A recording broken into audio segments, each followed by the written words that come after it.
Buongiorno, as the Italians say, and welcome to NECC. It's we're many weeks into this split, aren't we? Relic and Galgan joining you, by the way. And at this point, we're really looking at the teams that are both fighting for being the best in the group, looking maybe to promote themselves up, and those who are looking down. But Galgan, our first match of the day, features two teams that are kind of in no man's land. Yeah, it's middle of the table of sorts, a bit on the lower end of the spectrum here in Emergent Central Atlantic, but nonetheless it is LVC Blue and the Randolph Macon Yellow Jackets. I'm going to be the first one to make the joke because I want to. Who is Randolph and why is he making Yellow Jackets? Hopefully we'll find out by the end of the series. Or maybe we will never know. It'll be the cliffhanger to end all cliffhangers, but there's no need to be held in suspense. Let's take a look at the rosters that are going to be heading onto the field for the first time. So with a 2-4 record, this is LVC Blue. They're going to be featuring tonight Drum for Life, Grilled Chairs, who apparently might also go by Grilled Cheese. Might I suggest, change your name tag. And Too Much Sauce, hoping to throw a bit of condiment onto the field. Oh my, and you mentioned the 2-4 record there, one of those wins being a forfeit, the other one being a sweep. So in the grand spectrum of ways that they like to win series, well, you can't get much different than those two results. A lot of their losses sweeps as well, so not too privy to really making big strides either way in the microcosm of one specific series, but they'll hope to make strides against their opponents on the other side of the pitch. It is the Randolph Macon Yellow Jackets, 2-3 their record. Their players on the pitch, Lepre, Skulls for Days, and Gino, aka Chino, aka the senior business major on the roster, looking to lead this squad in both seniority and potentially scoring goals. I think we actually might have just answered all the questions. I believe that is Randolph, the Wasp. And why is he making jackets? because he looks pretty cool, as is their record. It's a cool, not so hot 2-3. They actually find themselves in a very similar situation in that the two quote-unquote wins that they've had is a 3-0 sweep and a win via forfeit.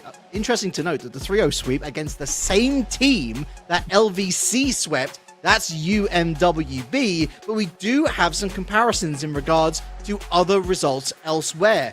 MCCC Mustangs, the Marywood squad, both of these teams have faced, well, both of these teams, and an interesting comparison of results there, Galgan. Absolutely. It's a 2-3 for the Yellow Jackets against MCCC. I naturally want to refer to that as MC cubed just because of, having the 3 C's in a row. MC cubed going up against LVC managed to win in 4 games. So the transitive property surely is a work of wonder when it comes to determining who will win the series, but the best way to determine said factor is simply to watch the games. And that's exactly what we're going to do. In the blue is LVC. And we've got ourselves a Yellow Jackets in the yellow, or/orange. Honestly, I'm happy. Nice to know that our organizers have got their color priorities corrected. And already demolition charges coming out here as LVC Blue on the attack. A nice bit of interception in the midfield as upfield. They're going to go for an attack here, RMC. A little bit of a stringy rotation, however. They're going to lose possession and back into their own half they go. Color matching is always nice. I remember back a couple of weeks, I'm pretty sure we did the match with blue, gold, blue being the team, and just the complete trip that threw everybody into. I believe they were on the blue side themselves, as they probably should have been, but LVC Blue, they've done a lot of defending in this blue half of the pitch for game number 1. First minute has gone by. Haven't really made any solid steps out of the zone just yet, but RMC, it's all on them to try and score when given the chances, and their chances aren't coming too easily here. Well, this is certainly going to be an interesting fight between two teams who arguably have nothing to play for. An early goal is going to be denied here by Too Much Sauce, who brings it out of their own half and into the midfield they go, but with no one to receive, that's going to be giving up possession quite easily. There's Drums for Life, again giving up possession. That's heading towards the net, and it requires a late save. LVC Blue, a little bit wasteful, but as are their opponents. I can hear the sounds, though, of the somewhat skipping record. Loses possession, or gives it up, rather, for LVC Blue. The prime issue why they see themselves in the defensive half so often, and RMC have so many chances to shoot on target, but someone's usually there to get the final save away. Lepre goes off the ceiling, nearly a flashy goal to send through, but only so many times we could say nearly Randolph Macon with the goal. They will get another lob back into the zone to try and reaggress, but still no goal to be found. Yeah, so far this entire game has really been how successfully can you transition out of defense, and if you pick up a ball, what about that for a layoff? Oh, it's almost brilliant, but excellent defense here, turning into slightly worrisome defense. Well handled here by Too Much Sauce. Ultimately, this is going to come down to who makes the biggest mistake first. Really interesting, though, because Lebanon Valley, you called it out, the miraculous defense on the goal line is really a sight to behold, but then it falls apart as soon as they get a little bit farther away, and Lepre doesn't get to the ball in time. One of the more open looks that RMC have had all game long, but finally on the back foot here for the first time, and just like that, it is immediately the first goal of the game. It's a shot on target, and that's all it had to be. Just look at this defense. You can see they're stuck with the feels bad backflip. You hate to see it, but that is the biggest mistake that we have seen so far, Galgan. An easy save in theory, but once theory turns into practice, it's an entirely different story. Oh my, Lebanon Valley, first step of many taking this series home. They've got plenty more defending to be done, but I don't think they're too upset with that reality. This one rung off the crossbar again as Randolph Macon cannot find anything to fall in their favor here. Every single shot just a tad wide. Nobody wants to score, it seems. Everyone's seemingly playing for LVC Blue. Gino some pockets, lovely handoff, lovely play, and you know what? They've been threatening that, Galgan, in terms of quality passes and quality opportunities. RMC have had the better of them. Nice to see a bump play involved there as well. Great to see all three players involved. It was an excellent equalizer. And the finishing touch there from Lepre feels correct as well. I feel like that's been the final attacker in many of the sequences here for Randolph Macon, so a good little period to put at the end of the sentence. But 1-1, we find ourselves nearing that 100-second mark. You want to naturally favor Randolph Macon, I feel like, just purely based off the number of chances they have gotten and the fact that Lebanon Valley, yes, it's been 1 for 1 for the most part, but you want them to generate a little bit more. They may do so right at the time of asking, but a big challenge towards the corner. See it away for now. Kinos goes sideways, well intercepted here by LVC. They pick up the 100 boost as well. Skulls for days. Hasn't got any boost to work with, and so forced to give up said possession. Another nice block here from RMC, pushing for the lead. It's the backboard. No follow-up just yet. Here it is now. Goes high for the top pocket, looking for a follow-up. Oh, trickles towards the goal, and it's going to be put home by Lepre. Great pressure. Once again, Lepre strikes for Randolph Macon, and once again, it is, a de facto passing play here. If you're going to try and make the defense stumble, get in their faces here, RMC, they've done so. They've established that pressure as deep into the zone as they possibly could. It's a great way to get your second here. It's all on Lebanon Valley to respond. Yeah, considering the RMC, that goal that they gave up was really through just a missed input. It really does bode well for them going forward. They've done incredibly well to keep their heads together, to get those 2 goals, to go ahead finally. And now they just got to bring it over the proverbial finishing line. Too much sauce. Brings it forward at least into the enemy half. Not going to go much more further than that. Grilled chairs up. And well, Drums for Life, I think, was never going to win that race, but didn't end up hitting the ball anyway. Massive pinch, round the corner, scary moment, and that's exactly why. Tough to read going all the way back there. What a touch initially from Chinos, just racing for the finish. It is Skulls to tap home the security, but a nice goal to seal game 1 potentially. 33 seconds out, but you have a feeling the way this one has been sliding back in Randolph Macon's favor that they're not letting this one slip just yet. Yeah, it's the big mistake, fair enough, was big for RMC, but the quality has shone through as the game has started to wear on Galgan. It's a quality which I see lacking from LVC. Too many times they've given up possession very lightly. They've struggled to find themselves. This is a wonderful solo play, but that's exactly it. Where is that third player following? They got a Hail Mary it just to try and get a second goal. It was an open net, and they weren't able to capitalize. LVC with a lot of homework to do, it seems, in between games, and unfortunately for them, Galgan, that means only 1 minute to figure out the kinks. And LVC were so positive off of that first play they had to get that first goal. I mean, they had all purpose to be because they found the goal immediately, but you can tell, and you're right on it with that. LVC just kind of thought their first opportunity would always be the best possible one, and as soon as they met a little bit of resistance, no real follow-through. No second, no third, no second shot, nothing. RMC just came steamrolling back and did what they knew best, kept the ball locked in the back of that blue zone, and lock down game 1. You can't afford in Rocket League to be slow and meandering. When we talk about a passing game, like we see from the Dignitas of yore, for example, they pass with a presence and they pass with intention and a knowledge that if they do keep the ball for too long, they are going to have their pockets picked. Now, that is a very difficult play style to represent, but I would like to see LVC going slightly towards that because they've got some good individual players, sure, but too many times was it one versus the world, and the one goal that they did score was off the back of a mistake from the keeper in net, so they've got to work the defense open. We always talk about tearing the defense open, and how you're going to do that is with quick rotations and a quick recycle of the play. That sort of misdirection of the pass as well is exactly what they could get onto to force RMC out of the picture a little bit more. If the defense isn't going to be that quick to respond from Randolph Macon, then LVC can try and find at least one pass to shake things up, but Lepre has already found scoring for him 6 seconds into game 2. Notch another concerning sign here for LVC. It all starts with Drum for Life there.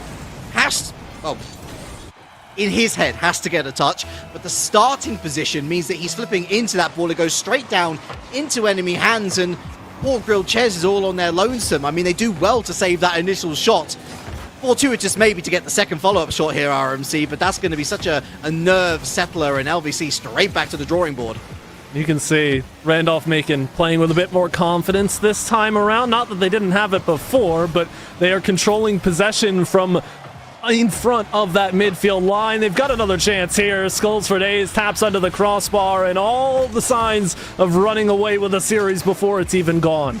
Yeah, and Grilled Ches there just has no boost to work with. It's a lackadaisical hit off the backboard. It's akin to if RMC had been looking for a setup pass themselves. Way too easy to hit home. And LVC, I mean, how many is this unanswered now? 5 in total starting to drown. And only 30 seconds gone, now 40. The time feels like an eternity before we get to the final whistle here of game number 2. What do LVC have in store, however? There's another chance sent to the sidewall. Here's a passing play inside that center lane. Drum for Life doesn't have the power on the shot. Grilled Ches wants this as a back pass, but probably finds the teammate demoed in the backfield, and indeed they do. So bit more work for LVC to get this ball clear again. That second touch, that follow through on the offensive chance, not presence, and they find themselves back in the defensive half. Yeah, we're talking about fundamentals here. It's interesting, this is the second time that Drum for Life has gone for either a crucial clearance or a crucial shot, and they've used the top of their card. That's not where you generate the most attacking power, so maybe forgetting the fundamentals in the hopes of maybe getting themselves a decent shot like that one. Well parried by Chinos there, but still no goal to show for it, Galgan. And the delay touch here from Grilled Ches, not necessarily ideal. It is far from away from RMC's control, and clearly they're going to keep pushing it. Far side, Grilled Ches, no save inbound, but has to stutter step on this goal line just to make sure that the ball's not immediately coming back from Randolph. Macon. Finally, another clear comes through for LVC, but where do you go from here? You've got boost in the tank, so you've got every right to challenge the ball, but there's one miss. Rather open area for this one to go right back to the sidewall where it came from, and looking for the center pass, but all is found is a challenge into that center shooting lane. But once again, the common theme for LVC, nobody to tap at home, nobody to push that advantage, however slight it is for LVC Blue. They're just a half step too short.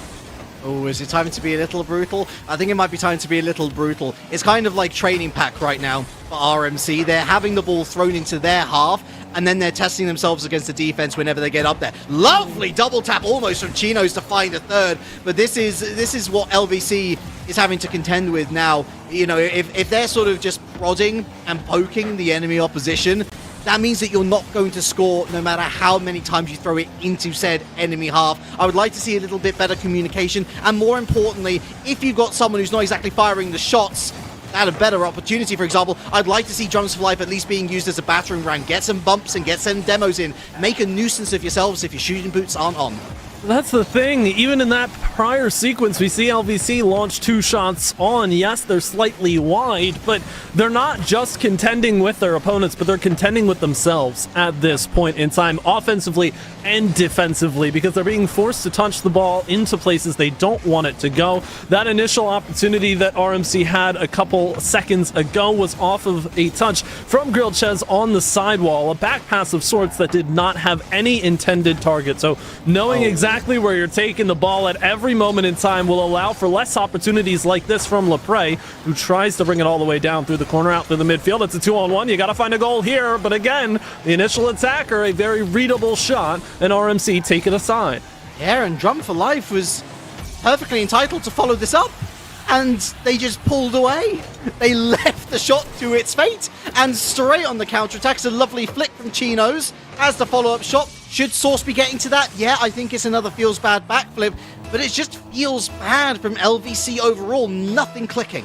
And I think that's the thing right there, is you can't necessarily point to one individual for the large load-bearing responsibility here for LVC. It's everybody needing to pick up the pace a little bit as their clears, every single touch they take, not quite hitting the mark. That little tiny pace difference that RMC have the advantage in is what's allowing them to win this game as handily as they are, because despite the fact that they've had their looks, LVC, they find themselves scoreless still with very little time on the clock. I don't want to have a look at their shot counter, let me put it that way. Another lovely infield pass, and as much as we can criticize and lament the woes of LVC, we've got to give heaps of praise to their opponents here. Randolph, as soon as they hit that halfway mark in game number 1, as soon as they went with that go-ahead goal that ultimately wins them game number 1, Galgan, they've never looked back. By far the superior team.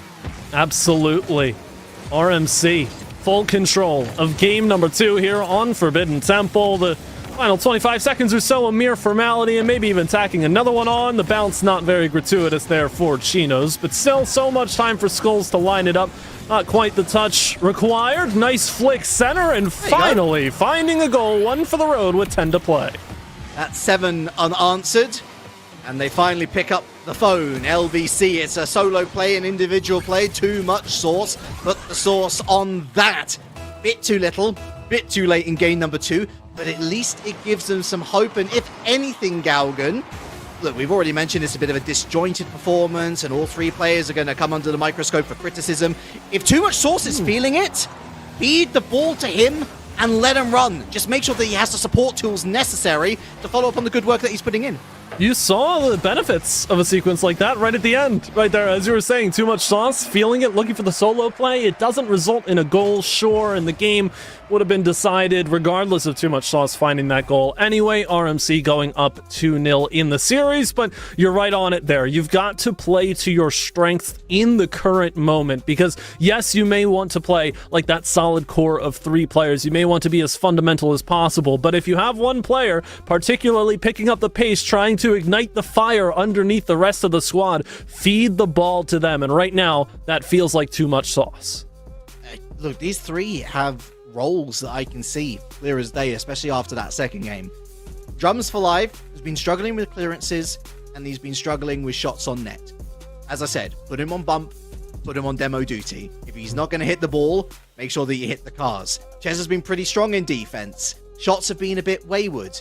And then you've got Too Much Sauce, who's been showing some really nice finesse in the final third. I know, how very Season 5 RLCS of me to suggest, but sometimes, time to throw rotation out the window. Focus on what you can do best in that moment. And I think that solidity and that comfort in the roles that these people are being assigned might work out better in the long term. Still a long shot though, Galgan, especially as their opponents in Randolph now find themselves on match point scenario.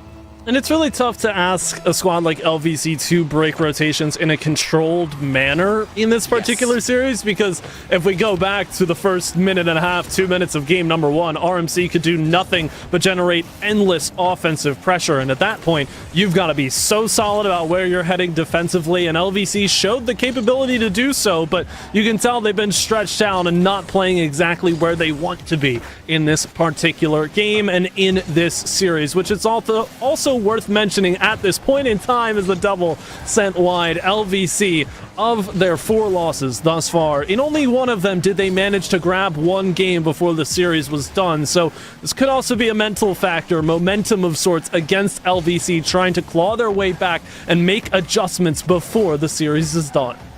It's been a much better start from LVC though. By far the strongest start. Are they going to show a goal for it? No, the defensive battlements were put up in place, but RMC forced onto the back foot. Here's a nice quick change here from Real Chairs, and Drums for Life caught out. Thankfully for him, the shot rolls up the backboard and away to safety. LVC will be thanking their lucky stars, but a go-ahead goal here could give them the boost of confidence that they need. Don't want to run out of lucky stars to count on, though, as this ball still in their zone, and Skulls will be happy as ever to pick this one clean and find the first goal for Randolph Macon. Yeah, not much that Too Much Sauce can do here, but Grill, Ches, you got to hit the ball, son. You got to hit the ball. It's a free shot when the defender was right in front of it. A freebie for RMC. My goodness. First one. Hopefully not of many if LVC find their way back in. Shot is just too high. Here's the follow-through. Not connected. One last challenge, but no. Chinos has the pace. Skulls is already racing to it. 13 boost, but you can see the pass already being eyed up. Has 2 defenders gone, all out of sorts, but Drum for Life stays resolute in the plan. Quick shot as well. Forces 2 out, and you've got to find a goal. Too Much Sauce makes it level. Look at him go. Excellent interception. Great challenge win in the midfield. Forces the double commit because he's driving straight towards net. Unmissable for Too Much Sauce. And despite the double commit, despite the miscommunication, that communication was on point. Great equalizer. Now to work with it. Oh, they've got a bit of work to do off the kickoff here if they want to keep this Tie going for much longer. There's the shot through, and Skulls for Days have got it. At a certain point, you understand the defense hasn't jumped quick enough for this, but Chino's, my word, has been trying to put on quite the mechanical display, and Skulls is happy as ever to clean up. There is car decals on fire, most certainly on fire there, and couldn't have said it better myself. Chino's double tap could have gone in. By that point, yeah, it's too late to jump, and with the communication on point still for RMC, despite that double commit which led to an equalizing goal, they've certainly redeemed themselves quite nicely with an instant fight back. Oh, bad start and given away. Lepre looking to go through the corner, too much sauce in blocking it has only set it up for another RMC player here. Infield is Chinos, met by too much sauce and finally cleared by Drums. At this point, oh my, Lepre, what a read. It feels like RMC could start to play to kill time off the clock, even though we're still halfway out from the result. Big clear, though, and Chino's thanking Lucky Stars as well that they're in the position to clear that ball away right down the midfield line. Surely on target at the clear, finds it, but speaking of the clear, I mean, it's from the middle of the field. Everybody's pushed up from LVC, an open net in the back, and RMC's lead continues to grow. I'd like to know where Ches went. Oh, there he is. Way too late to jump. Oh, man. Sometimes you just have stinker games, Galgan, and sadly, Ches is not having it his way. Not for the want of trying, of course. When your two teammates have left you in a ghost town, it's hardly like you're going to find yourself with much joy there. Here's a good shot. Follow-up. Gets the demo as well, but sadly no second goal for the moment. Ches around the corner and going for, I mean, on the follow-up on his own. What's he meant to do there?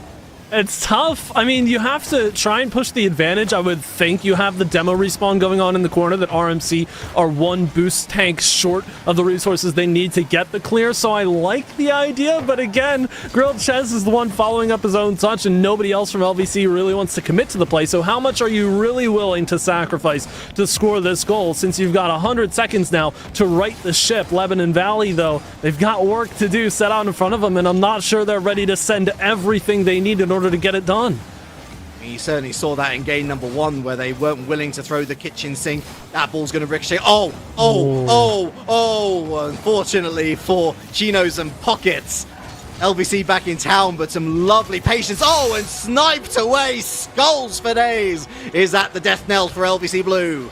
I want to watch this one back. How do you even begin to draw something like this up? Oh my, it's a second touch from Grilled Ches that just adds insult to injury, and Skulls launches it to the one spot that nobody has any right to be covering at that given sequence. I mean, you would expect the defender maybe to be rotating back post at that point, but with LVC getting the green light this late in the game, this far back, 2 goals, now 3 goal differential, you can't fault them for trying, but RMC are certainly going to fault them for stepping out of line. Yeah, dangerously close to a solo standard special there. A demo to add insult to injury. Nice around the corner, but Drums for Life somehow spikes it backwards. I don't even think I could do that if I tried. And if that hasn't been the story for LVC, oh, I don't know what is. Oh my goodness, Grilled Ches so close to almost an own goal. Drum for Life sadly unable to head over the top of his opponent. There might have been a free shot on target, but you don't get many free shots in target in Rocket League. Even in lower quality games, there's going to be plenty of opportunities which go a-begging. And Grilled Ches, oh, okay. Oh. Nice crossfield pass. Too much sauce puts it away. Let us put a pin in the thoughts that this series is all over, Galgan. There's still 27 seconds left. You know, I love some last-second shenanigans right now, and it feels like we could be on our way. I mean, I know it's a lot of hopium for LVC Blue, but that's a good sign for them to start. They need a good kickoff here with 25 to play. That's not quite what they wanted. It will be in possession of Grilled Ches, who does get the ball clear of the first attacker. Tough touch off the side. That's one you've got to jump to take advantage of, but too much sauce, a bit too much power on the end of that one. Still goes for one last challenge, but it's all falling away for LVC. They had hope, sure, but it's been quickly dashed here. One more passing play for good measure from RMC, and one final clear. The game secured, the ball in the ground, and Randolph Macon Yellow Jackets walk away with a sweep. Wanted to find the sweet chili, could only reach for the mustard there, Galgan. A real shame, as that comeback was on for LVC, but as it's almost exactly the same analysis as game number 1 and game number 2. Too little, too late. They didn't have their affairs in order for the majority of the game. Far too many double commits, far too many moments where an attack was helmed by only one player when a shadow striker would have been able to put it away. A lot of learning to come from this particular series for LVC Blue, but RMC, great job. Looked fantastic for the majority of it. Only one major or two major mistakes from that entire series that I can count, both in front of goal. One feels bad backflip, one double commit. That is not bad innings. And to cite the idea that we always talk about with emergence matchups, it's all about consistency. We saw flashes of mechanical brilliance from both sides, but you're right on it. It's those mistakes being made far too often that Randolph Macon were just able to take advantage of more often than not.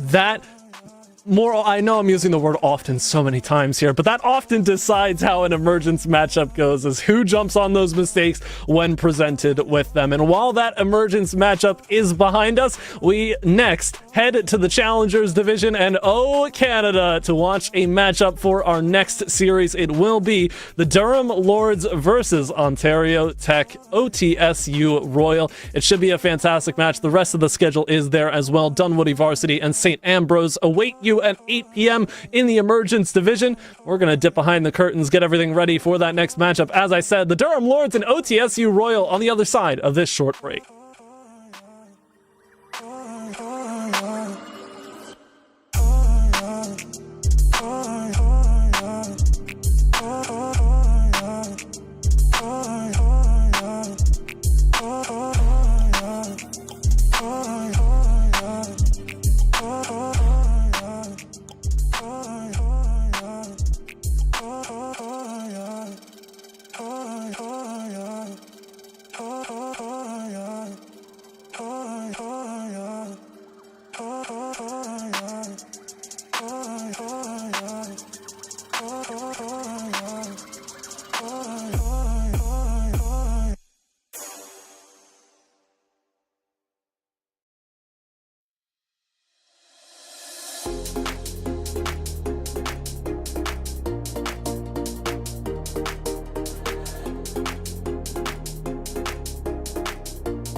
Welcome back, everyone, to the NECC Highlighted. My name is Orbital, your host, and hopefully some amazing clips to follow. We are just done with week number 7, and, I may have wrongly stated how many weeks are left, but, that just means more action throughout the regular season. Things are heating up here as teams are ramping up once again with only 2 weeks left of regular play. With that being said, let's go ahead and take a look at some of the amazing plays that have gone down this week as well, and take a look at what the teams have to offer. Here are this week's highlighted moments. Just can't really do too much. You do get that shutdown on Maddie, but even in slow motion cover, still the back of the map, up there towards ramp, holding things down. Ooh. Dang it, 2 and 5 to third with it as well. That's a 4K for the round. Up through heaven. They've got to get a 4K. Can close up for one, hunting for There's a second. two. Flawless between the two of them, but a defuse actively going down. They'll hop off for a moment. They'll find 3. Now just one more around the corner. Prowler is sent. They've been marked before. They're in the open, and Maddie will clutch things up. Ooh, with the wide swing, leads to nothing but jam and just comes out. Your alibi is that Kaid going to peek instead. It is going to be that mute as bodies trade back and forth. Clam on about 20 HP is going to have to stop this attack. The C4 blows open Aqua, the player, not the coastline area. And with 2 players remaining and a lot of time to work with, you can get information, really secure your spot here. Yeah, there we go. That's what's going to be really important for Qualis is putting down the plant. Nope, he is going to be able to hear that go down. He's not fast enough in removing himself from the situation of 3K now for Clam, who is just turning the attention at least, but that proximity alarm gives away the fact that Jacob is on the far side. There's a spray from in front, but timing costs him. Blossom's quickly evening it back up right now. That just leaves the Magic Comic and the Heretic here to fight this one out. Good swing from the Magic Comic. He picks up 2. Earthquake pushing in. The last one left alive, and another defense. Look for something cheeky here. Maybe just run in, give his life for it. Pops the ulti, but you know, he wants kills. Dragon will be locked down, though. He finds one. He will eat the dirt, though. Down goes yet another member, and it's actually looking pretty damn good for Ice. Anchor barely keeps Convicted alive, but 3 summoner spells on both sides going to be used. And meanwhile, Absence of Mind pops the counter-strike. WQM goes back in, and he gets first blood. Much reason to stay here in the bot side. Convicted gets rooted, but a nice condemn onto the Maokai. Here comes Speedy Kill Ninja with the ult, though. The Twisted Advance is too late. Hostile Takeover goes out. Wow. Doesn't land. Drifter Man trying to at least get one back onto Convicted. Excuse Yep, uses the second one, but cannot find a kill. Green Runner's already picked up the Lulu, looking for one, but not gonna find it. But this is Reset City for the Jinx. Make it 3 flags forward, makes it 4. Another Quadra kill. Front line, they're nailing these shots. They're looking like a dominant force going into this. Ooh, Deadeye through the... Oh, wow! barrier gets boofed by LSM. Morningside blindsiding them, taking the dub of the first map. Beautiful Earth Shatter coming out from a Monkey on the side of NTC for the play of the game. But it is all about making more, as they are still down 2 in the game. Oh my goodness, Gentex, are you kidding me? I mean, this is what this is all about, and I mean, we're getting action from both scenes right now. And early look at goal. Oh my God, almost buried top corner, and the shot coming back in. That's it from Juventus, the 10-second golden goal. I think it's going to really come down to some kind of magic from the double tap, the duck core with the beautiful goal. That is a fantastic touch.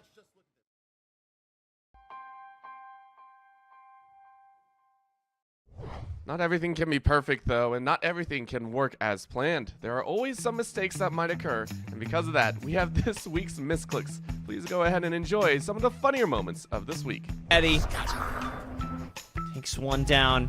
There's a quick teleportation over onto A, but it's denied, it's canceled. And it's actually a trick to get Mig to teleport too, but they canceled it as well. And picked up 2 frags in the attempt to walk through. What is this blunder of epic proportions?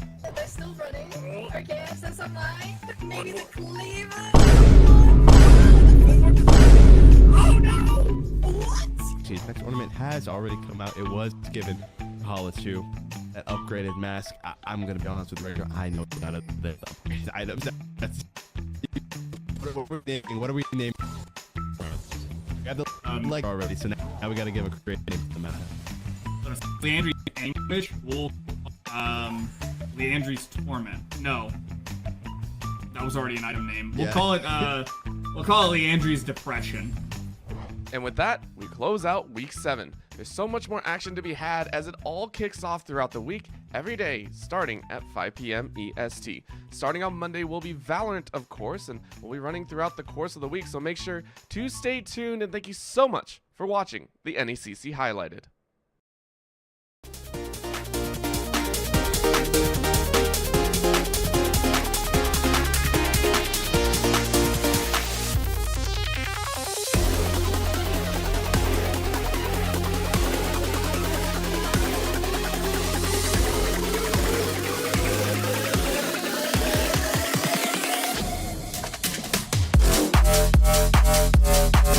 Let's go.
Welcome back, friends, to the NECC. Relic and Gaugan taking you through all of the action.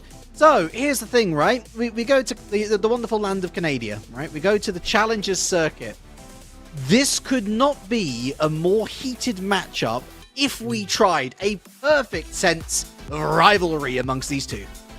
Absolutely, and of course the factor that you use to determine that distance, very close to one another are these two teams in that beautiful land of Canada that you mentioned. It is Challengers Division Rocket League taking place between the Durham Lords of Durham College and OTSU Ontario Tech University. Let's take a look at who is dropping onto the pitch for this particular bout where these players are oh so close and friendly, I'm sure, with each other. First to the Durham Lords, Tachyon, Fluffy, and Lobster, 2 seniors, 1 sophomore, 3 Rocket League players ready to win a series. They got 2 finance folks on their team. They're lords. They might consider themselves royalty, but their opponents today in Ontario Tech University Royal, well, they consider themselves upsetters to the thrones. Let's take a little look at these folks who actually sit above Durham Lords in the table thanks to their 4-2 record. The Durham Lords in 3-3. They got a dog. Are they barking mad, or are they ready to show more bites? Sephiroth treads and Sad destroys. We have seen this team before. We have seen them do great things before, but their recent form is not so hot, Gaugan. After 4 wins on the trot, they're now facing 2 losses with only 1 game each. They managed to get a reschedule against the QU Highlanders, and so that's effectively a bit of a bye week, but it still means that that's an extra week that they've been stewing on 2 results that didn't go their way. It still is concerning signs. You're right on it, and I think it makes this a much closer series on paper than OTSU may want it to be. But the series being on paper itself, I'm sure they could fold it up into a paper airplane, toss it out the window, and it would be at their opponents' desks in no time. I'm sure that we can make plenty of jokes about how somebody should just run over and try and turn off the computers of their opponents, but 5 seconds in, doesn't look like Tachyon needs to worry about that anytime soon. Well, I have to say, I've seen plenty of the recent series of Star Trek Picard. So space is very much on the mind. Tachyon beams, certainly a phrase that I've heard muttered many times before, and I imagine we're going to be saying Tachyon's name a number of times today. Excellent technically, excellent mechanically, leads the line, and a great bit of covering play there as he watched Lobster fluff his line, whilst Fluff managed to get it off the line. Up now high, here's Tachyon once again, over the top of Barney, looking for the second touch, but isn't able to reach it. Good backboard defense.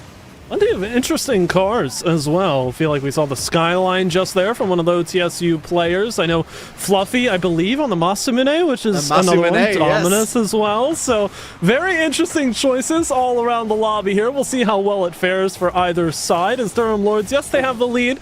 But yes, it's also a kickoff goal, so not a whole lot of stock to be purchased in that particular endeavor. Have to show us that they can get it done in the neutral game, which, at least by the eye test from the previous 40-50 seconds or so, they're doing a fine job. Nice demo play, but sadly Fluffy not able to do much there. He's able to do a lot there, though. Gets the explosives out on the other side of the pitch, looking for the musty flick, and not able to convert. Another demo coming out, but OTSU Royal able to clear the lines. Tachyon goes up, goes sideways, and that falls very kindly. Not kindly enough for Barney, who goes in field, doesn't get the touch that he was hoping for. Another demo forces Barney back here, and just in the nick of time, off to the side he goes. Been a couple scrambles for OTSU defensively. They haven't necessarily had their feet set exactly where they want to. Part of that is off of the demo game that Fluffy was trying to spearhead for the Durham Lords, and part of that is just on the offensive that OTSU want to try and bring farther forward. If they don't have their steps just right, could find themselves out of line fairly quickly and all out of sorts. That's a nice center pass, but again, the attacker removed via demolition for OTSU. Oh, it's a great demo game that the Durham Lords are playing, and with that 1-goal lead as well, it's perfectly timed. Not only that, but the quality of their charges forward, supreme. They are forcing Royal to commit 1, at least 2 potentially, to each defensive play just to try and transition out of their own half.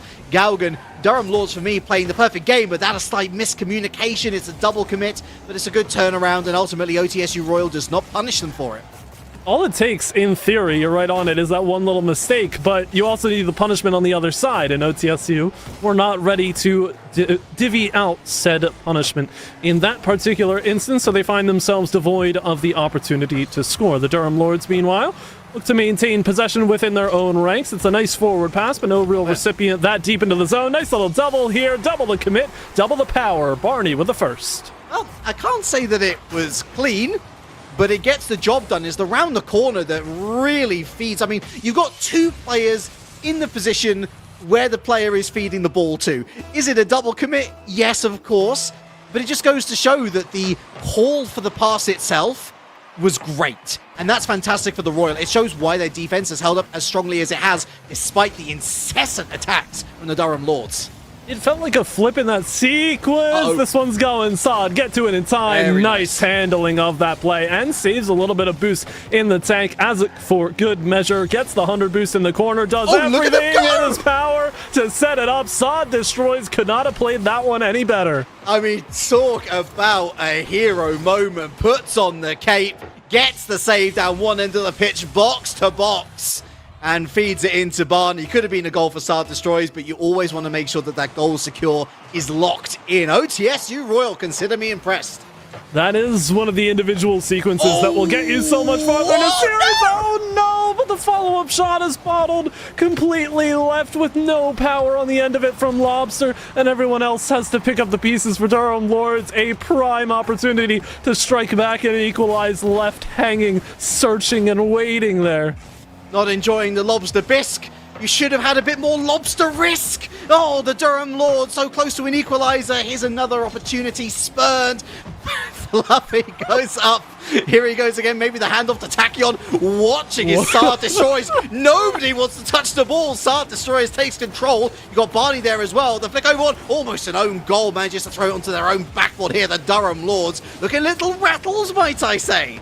I'm frozen for a couple of the players on the pitch here. Zanya's hourglass hitting. That's a bit of a stretch for the conversation we were previously having, but as we get into the time continuing to tick, no longer frozen, less than a minute to play, OTSU Royal have everything in their power to just keep possession right now. Nice touch from Sod, destroys with a follow-up shot not through. Here's the extension though the Durham Lords want. Will they get the pass off in time? A shot close enough to the target for Tachyon to try and keep this pressure alive. Lobster goes center. Anybody there? Challenge not intact, and they've now got 30 to play with decreasing chance of taking this one back. It's been a fascinating 5 minutes. Durham Lords did not let OTSU cook.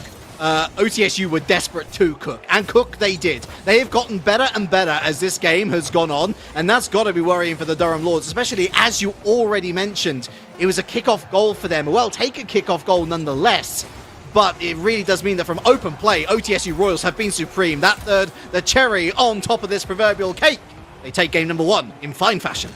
And honestly, the Lords might want to take a page out of the OTSU Royals book, maybe discounting the fact that they are Royals themselves, but much like the Fast and Furious franchise, it is all about family. And OTSU Royal have proven that all 3 players need to be, as you say, cooking in order to cook something rather delicious. A tasty Game 1 victory here for OTSU. Here we thought they'd be fossils, but no, they're powered by diesel fuel. OTSU Royal with a fabulous opening fray, which came in the face of Durham Lords, of course, with that opening goal straight off the rip. Let's be real though, OTSU Royal with a fantastic turnaround, starting with that excellent infield pass. Double commit, yes, but as I already mentioned, the communication was there. Individual play, individual brilliance from Sard Destroys, throws it in their favor. That was the moment, wasn't it? Lobster with a missed play, could have easily been 2-2. It wasn't. They didn't find another opportunity, Gaugan, and they were made to pay for it. And I think it's something to talk about when we have challengers and even Champions Division matches where, yes, we throw around the term double commit a lot. It's something that you can easily look to and think, oh, these 2 players probably shouldn't be as close to each other as they are for the same ball. It leaves a gap open. But when you get to this skill level of Rocket League, there is such a thing as a calculated double commit, sending more force than necessary to take the ball cleanly just for the sake of trying to win a challenge. And it's all about counting how many little advantages you can accrue in order to basically save up and purchase that double commit with very little risk. It's a sequence where Durham Lords had brought the ball down in a very similar fashion, but not had the striker to finish off the opportunity. It comes right back. OTSU, instead of having one striker, they get a 2-for-1 special at the store. They find the goal, but Tachyon has found another within 5-second kickoff goal, this time in game 2. Sorry, let me just check the clock. So are you sure that we haven't gone back an hour? I mean, it's a carbon copy almost of game number 1. Most certainly a quicker goal than game number 1. And Tachyon's going to be happy to be back on the board. They go for a 2-fold attack on the kickoff. And that's a little bit loosey-goosey from OTSU Royal, but nothing to honk about just yet. They're safely back in their half, and Durham Law's not willing to push. They are now. Fluffy, the hit up, the pop-up for Tachyon, well defended by Barney. Not going to be able to navigate his way around Lobster, though. A lovely extra touch through the corner here. Sard destroys. Was hoping to feed it back to Barney. They weren't exactly sure on what the touch was meant to mean. Tachyon round the corner now. A miss on the backboard. It's free. It's open, and Fluffy scores. They have to find a goal here, and they do. The Durham Lords, it's a very tough look for OTSU, just letting this one slip through too many fingers on the defensive half. But I wanted to make the point that up until Fluffy gets that goal right there, the only 2 the Durham Lords had scored in this series were Tachyon's kickoff goals. So it was something to take away for OTSU, controlling the neutral game of sorts. They find one back here, however, and do not let this lead fester for much longer. They've cut it back to 1. Yeah, Sard destroys. Must have some pretty big muscles because he's just carried the team all the way to the blue backboard. Excellent follow-up from Treads to make it a 1-goal game. And Durham Lords are going to be a bit frustrated, but they can't let their nerves fracture now. They still have that all-important lead. Oh my, and a nice tester off the kickoff as well, letting OTSU know that there is no time to rest in this particular series, but the same could be said the other way. Fluffy has time. You know, I'm chill. I'm not on the edge of my seat just yet. It's game 2. You know, those big clears, we expect them to come through, but Fluffy's got time to take it away. Lobster wants nothing but time, wants to get this goal in as fast as possible.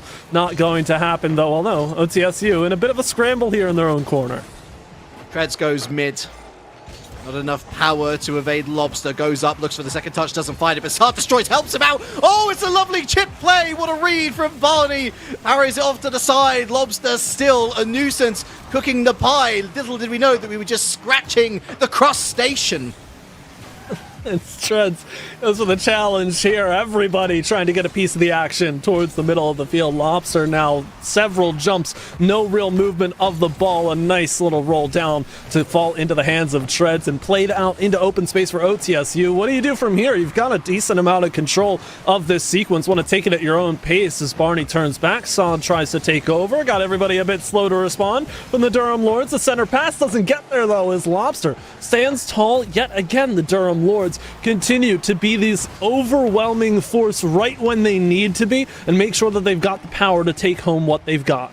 They've been struggling with kickoffs. I think that OTSU Royal have been doing super well to go for these high balls. They're committing, even if it's just one player at a time, they're committing boost out of the total boost reserves of their opponents here. But the transition's beautiful, and Tachyon finds his target with aplomb. 3-1. Transitions are the name of the game for this series. Absolutely. It is Durham who find themselves the beneficiary of such, and Tachyon, that is a launch right on target. Make no mistake about it. That one's headed to the back of the net. We are still just under halfway through this game as well, with plenty more goals to come, it feels like, because these teams are really finding their shooting boots. There's a nervy moment there as Sard Destroyer sauntered forward with confidence, with grace, but no goal found just yet. It's another backboard hit, and Treads gets himself all muddled up. It's the top of the box. Sard destroys. No challenge win there. Treads forced back on the midfield boost. Gets over one with a demo in hand, but it's not going to get over that second. It's all the way back into the orange half. Fluffy around the corner. Barney out to the midfield line. Shenanigans. And forward they go once again. Barney gets through Lobster. Sard destroys. Spiking it. Looking for that second touch. Well defended off the backboard by Lobster. Name of the game is absolutely shenanigans right now. Both teams have done a solid job of trying to disrupt the lead defender on either side. Oh, nice no! jump here from Barney. Second touch. They've let it linger for a bit too long. Here's Treads to take a chance. Double potential, but Tachyon clears it aside. Saab destroys will go from the corner. Ends up as a center pass right into the hand of Treads, who calm, cool, collectively places it right into the back of the net. Sorry, let me just open the kitchen drawer and find the pizza slicer. Oh, sultry. Lovely touch. Just strolls along the floor, that ball. And now it's a 1-goal game. And now it's real nervy for the Durham Lords once again. 97 seconds to survive. And what I'd really like to know at this point in time is how the emotions are feeling for both teams. Durham Lords now trying to bring their way back, and they've got that 2-goal lead right on. The kickoffs have been so important, as you have said, and Durham Lords continue to look threatening. That hail from Fluffy. It's like a freight train. There was no stopping that as long as you hit the ball. That's going to be a great shot on target. And boy, howdy, was it. 4-2. And Lobster goes infield. Doesn't find anyone. Here's Treads. Oh, a little bit short for Saad destroys. Does really well, actually, to get over the top of Fluffy. Infield. Oh, it's a big whiff. Oh, it's a massive whiff. Clean up on aisle. Forbidden Temple. It's 5-2. Fluffy just sitting there in the middle of the field, almost dumbfounded in a way. Wanted to rotate back, but just went, oh, hey, here's the ball. There's the goal. I might as well turn this one around, sure. And Lobster with the goal security rather than the goal steal. This Treads was hot on the heels, but Durham Lords closer and closer to closing this one out. A fascinating dichotomy between the two teams in game one. We see the Royal go behind, and then they start to go forward with fantastic confidence, and they never look back. Here, the Durham Lords go ahead by 2, and all of a sudden, Royal, they're questioning themselves. Great shot underneath the bar for Fluffy, and this is becoming a blowout. Fluffy, as an individual, has been clinical as well. 5 shots, and I can remember virtually every single one for being as impactful as goals being scored on the back end of all of them. And with 6 to the Durham Lords' name, I mean, they absolutely deserve to take this game. I just hope that they don't spend all of the goals they brought to the series here in Game 2 alone. Notice the change to the Masamune as well. Oh no, oh dear, oh wow, what? I'm baffled and amazed. To be fair, OTSU Royal were standing and watching for half of that play, so I don't know, maybe it's part of the long plan. That actually turns into a pretty terrifying shot. Treads misses the follow-up. Barney, oh, it's a bit of a slicer. Oh, it's brilliant! No way! It's brilliant!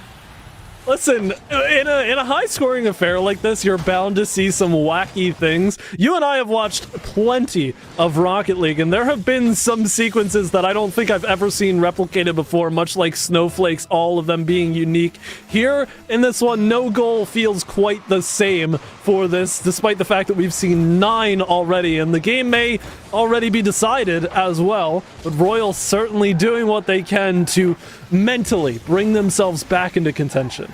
Hey, you're going to win, but you're not going to come away unwounded. There are going to be some scars lingering from this particular game, and despite the series being all tied up, I think that, in all honesty, we're just about to get started. Could have easily been 4, but for Treads rattling the woodwork. Rattled, absolutely. Get the ambulance, but not for them. I'm breathless after that game number 2. Me too. It's difficult to fully unpack what we saw because while, yes, that could have been a 4th goal at the end there for OTSU, could have also technically been a 7th goal for Durham Lords earlier on in that very chaotic defensive sequence that you just kind of, at the time, went, wait, what? And I echoed that sentiment in my head as well because so many of these chances are right there. They are right at the line of asking, and all it takes is one little tricky touch that these players are doing an excellent job of finding those little tricky touches, right? But when it's required of you so often over and over the entirety of a same game, 5 minutes of Rocket League, it can get a little mentally taxing when you're forced to watch all these goal replays and constantly reevaluate where you are in the slightly less than neutral game state. Let us not take our eye off the ball on this one, though. Durham Lords, another strong start. This time they convert it into a really strong 5-minute performance. And that's going to be the most worrying thing for Royal going forward now, because that's 2 games in a row where they've had a slow start. They get away with it in game number 1.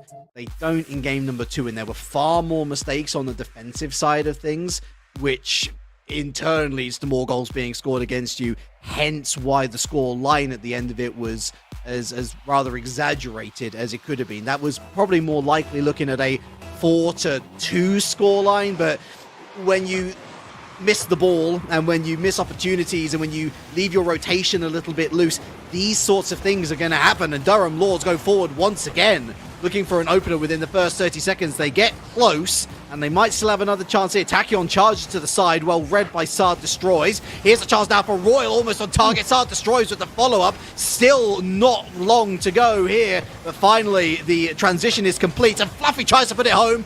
Excellent read from Treads. A frenetic start, but no goals to show.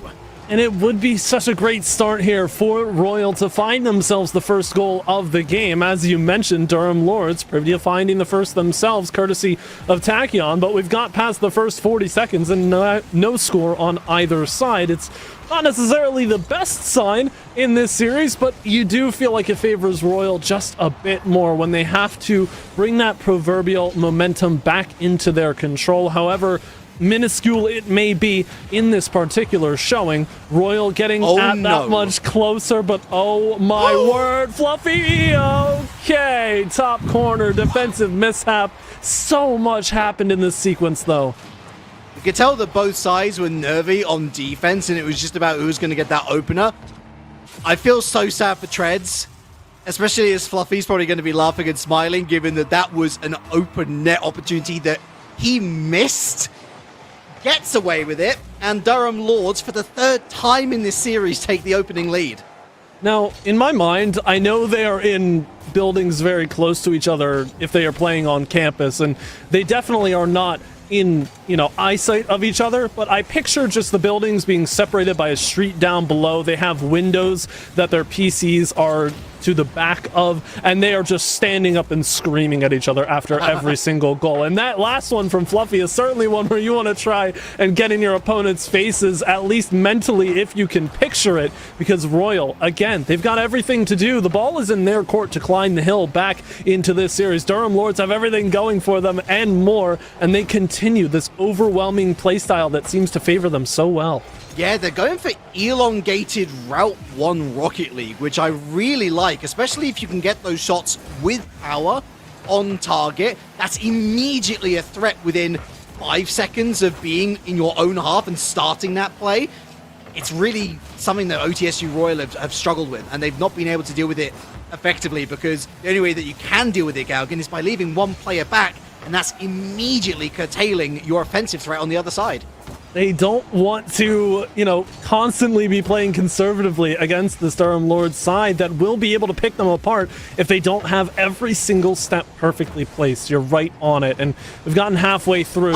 Come on, no closer. Made me eat my words immediately. Barney finds it off the sidewall. It's another somewhat unforced error. It's just a miss comes in. The ball was heading in on its own anyway. I feel for Fluffy. Not the best place to be when that ball is going to go through the corner, because not only have you got to make the read, which is difficult enough with that angle that you're dealing with, but then you're also slightly off the ground, so the only way that you'll be able to meet the ball if it's slightly too far away is if you make that jump. It's easy to see where the mistake happened. Obviously, it looks a bit silly, Galgan, but that's just how it goes.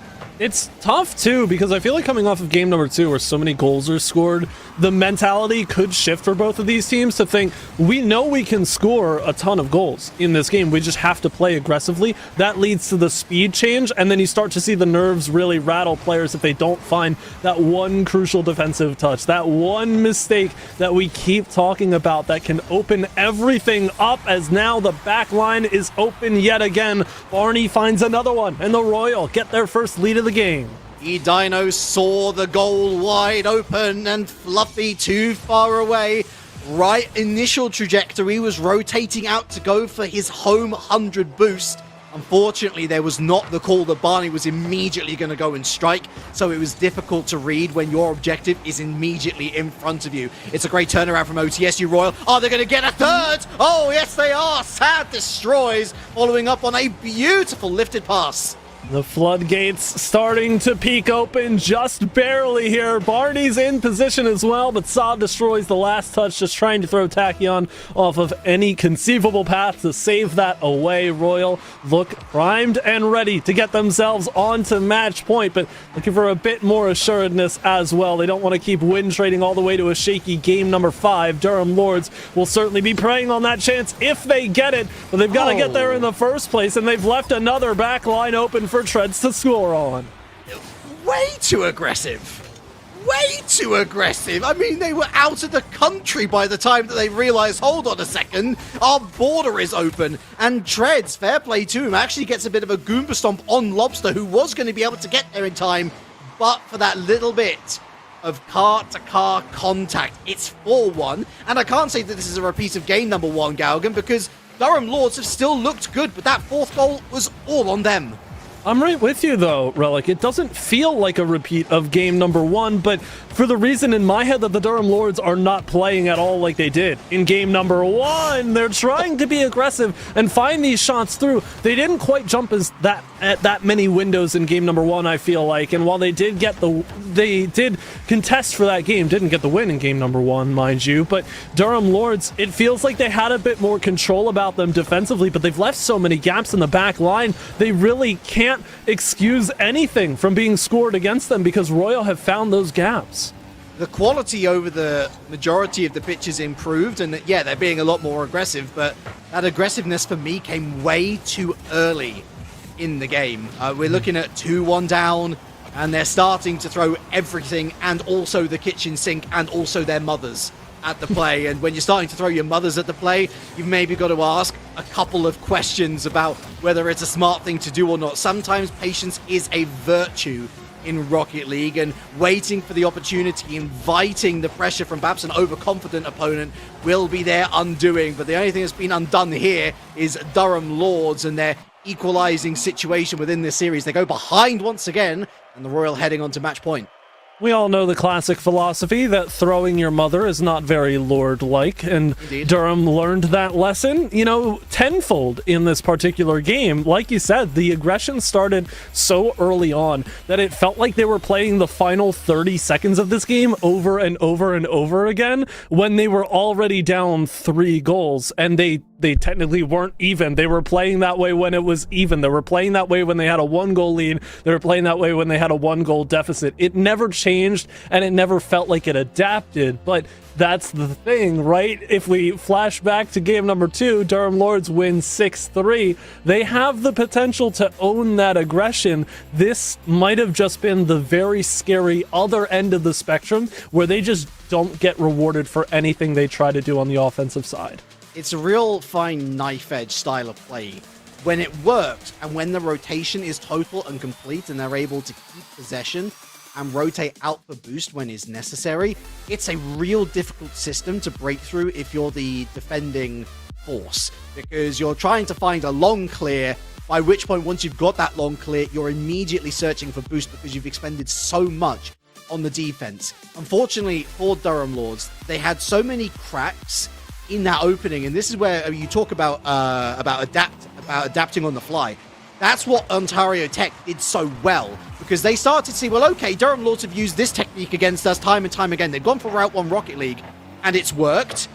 There are gaps here. Why don't we exploit them, as they're almost able to exploit an early opening there off the rip? And for me, that's where Durham Lords have really failed to identify the issue. They were well in that game, and they didn't change in time to be able to adapt to the threats that were being put in their face. They're eating their own medicine, Galgan. And of the adaptable plays and all you can read in your textbooks about how to be a better Rocket League player, it doesn't really take a large brain to notice a gap in your opponent's playstyle and just hit the ball straight through it. OTSU found plenty of open backlines, open nets, and open goals in game number 3, and if that's your ticket in, far be it from anybody to tell you to do anything different. But Durham Lords don't look like they want to do anything different either, although they are being a bit more calculated, it looks, about the aggression. Tachyon bumped away, one-on-one, Saw destroys against Lobster, and a challenge is all that can be purchased. I don't want to go all cliche American hero in sports, on everyone today, but it is all about bravery. For Durham Lords, they need to be brave in realizing that their aggression is going to have a cost at some point. For OTSU Royal, it's about keeping up this style of playstyle. It suits them well, and until Durham Lords adapt themselves, it's going to keep on working. They're going to keep on finding those gaps. Make sure that you get the strong clearances, yes, but have the confidence to throw that second player up so that a shot opportunity arises. Perhaps the Durham Lords will find confidence in the Michael Jordan special drink that they had during the break between Game 3 and 4, but not taking to the skies very well at all. Around the other side, Fluffy, little to be done in that particular sequence. No real help to be had as Durham Lords, again, scramble to get back. They have a bit more defensive presence that they did in the previous game, but it may not be enough at the end of the day. A bit more only gets you a bit further ahead. It's a clean sheet, yes, but Royal have not necessarily been tested too difficultly here in this particular game thus far. Lobster goes for a clear out, but again, met with a challenge as the Royal continue to encroach. Either side really with a clear-cut advantage, and I think the Durham Lords have noted what they did wrong. And I think it's clear to see that it is a little bit more defensively solid. They're meeting them at the halfway line rather than halfway into their opposition side of the field. And that will certainly do them good in terms of possession. It will do them good in terms of defensive solidity. But it's not going to do them much good when Barney fires a howitzer like that. Beautifully placed. So there's Barney's touch, right? And here's the absolute worldie that Barney did not score because it was Fluffy. Now, again, we've seen this a couple times from Durham Lords. The defensive stance just not quite there. Even if they have everybody in the right position, taking touches you don't need to. Now you're starting to get sloppy in positions where you should theoretically have the most control. That only confounds the issues that you were trying to solve from the previous game and makes it that much harder to move forward with confidence. Yes, apologies everyone. I should have gone Specsavers, and my glass is now on. I can indeed see that was a bit of a faux pas. Certainly a nice clearance enough from Barney, but Durham Lords, Fluffy, shouldn't have switched from the Masamune, I think is the thing that we're learning here today. Tachyon, good second touch opportunity, but Lobster, once the ball did eventually find him, not going to be able to do much here. Fluffy back. And just so many interference plays from the Royal. They've got that 1-goal lead. They've got 90 seconds to bring this home. Looking good for them. Durham Lords might have to find a bit of desperation. And what a read here from Treads. It's 2 to OTSU. It starts with the initial touch, races to the second. Beautiful solo mechanical display right there from Treads to stay relevant, and Fluffy picked to pieces. Listen, let's give credit where credit is due. Fluffy was the main scoring proponent of the Durham Lords Game 2 victory in this series, but gone absent, oftentimes we see this solo player struggle to set their footing and do more harm than good for the team. Durham Lords, they can't get anything going for the better. One has to question why Lobster went up for that. Why did Lobster go up for that when the play was already in front of them? All you got to do is stay patient. They can't be patient anymore. They've got to be, well, it's as I say, this is the problem that they find themselves with. They've got to strike, and they've got to strike fast. Otherwise, OTSU Royal are strolling to a comfortable win. Worth noting, in the many matches that these two teams have faced over this split, it's looked better for OTSU Royal. They've been able to pick up games despite losing the overall series. Durham Lords, all of their losses up until this point have been sweeps. It's not going to be a sweep this time around, Galgan, but it seems like the writing's on the wall.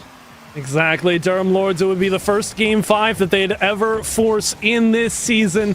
But OTSU comfortable in Game 5, 2-0 when given that opportunity. 2-on-1, where's the goal? There it is. Lobster, nice control, sends it far side, and we've got a chance. Oh, look at the patience. Waits for Fluffy to interfere with Sard Destroys, forces them onto the post, and that immediately gives Lobster that avenue to shoot far post, but it's a goal in 13 seconds or they're going home. Kickoff. Faked, sent on target, and the play drawn up had one major flaw. Nobody was ready to receive Barney's touch.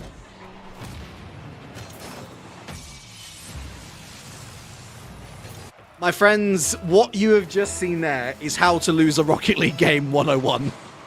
That could not have gone any worse. Oh, dear. It's like Fluffy had the game plan written up and then forgot to tell his two teammates.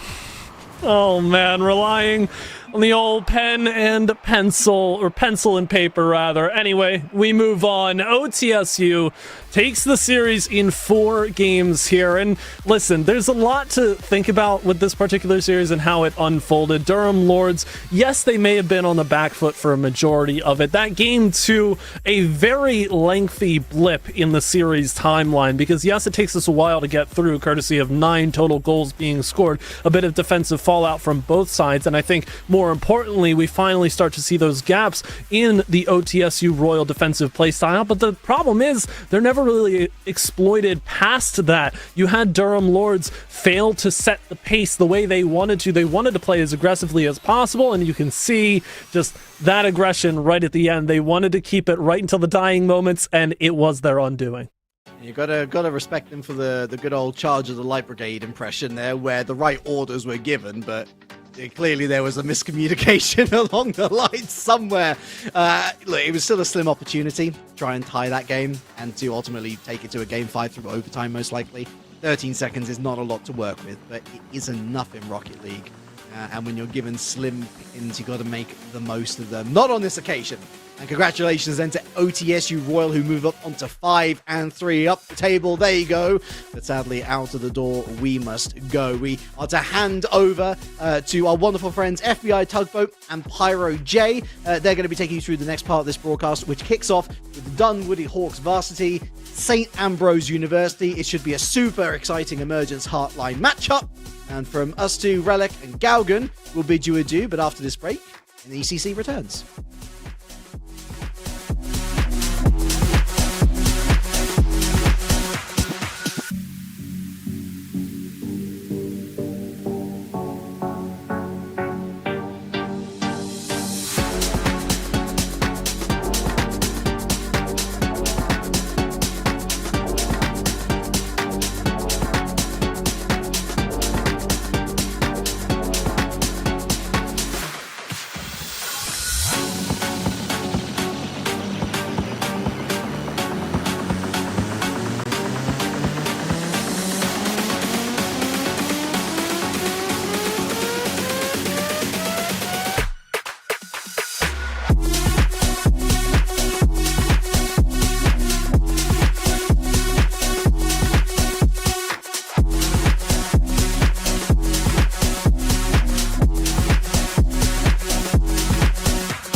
Welcome in, one and all, to the NECC Rocket League action. We just watched a couple of banger matches here in Week 8, but Fairlight, we got a couple more to go. So let's get into it. We've got Emergence Heartland coming up. The Dunwoody Hawks varsity versus St. Ambrose University. You ready to get geared in, Bear?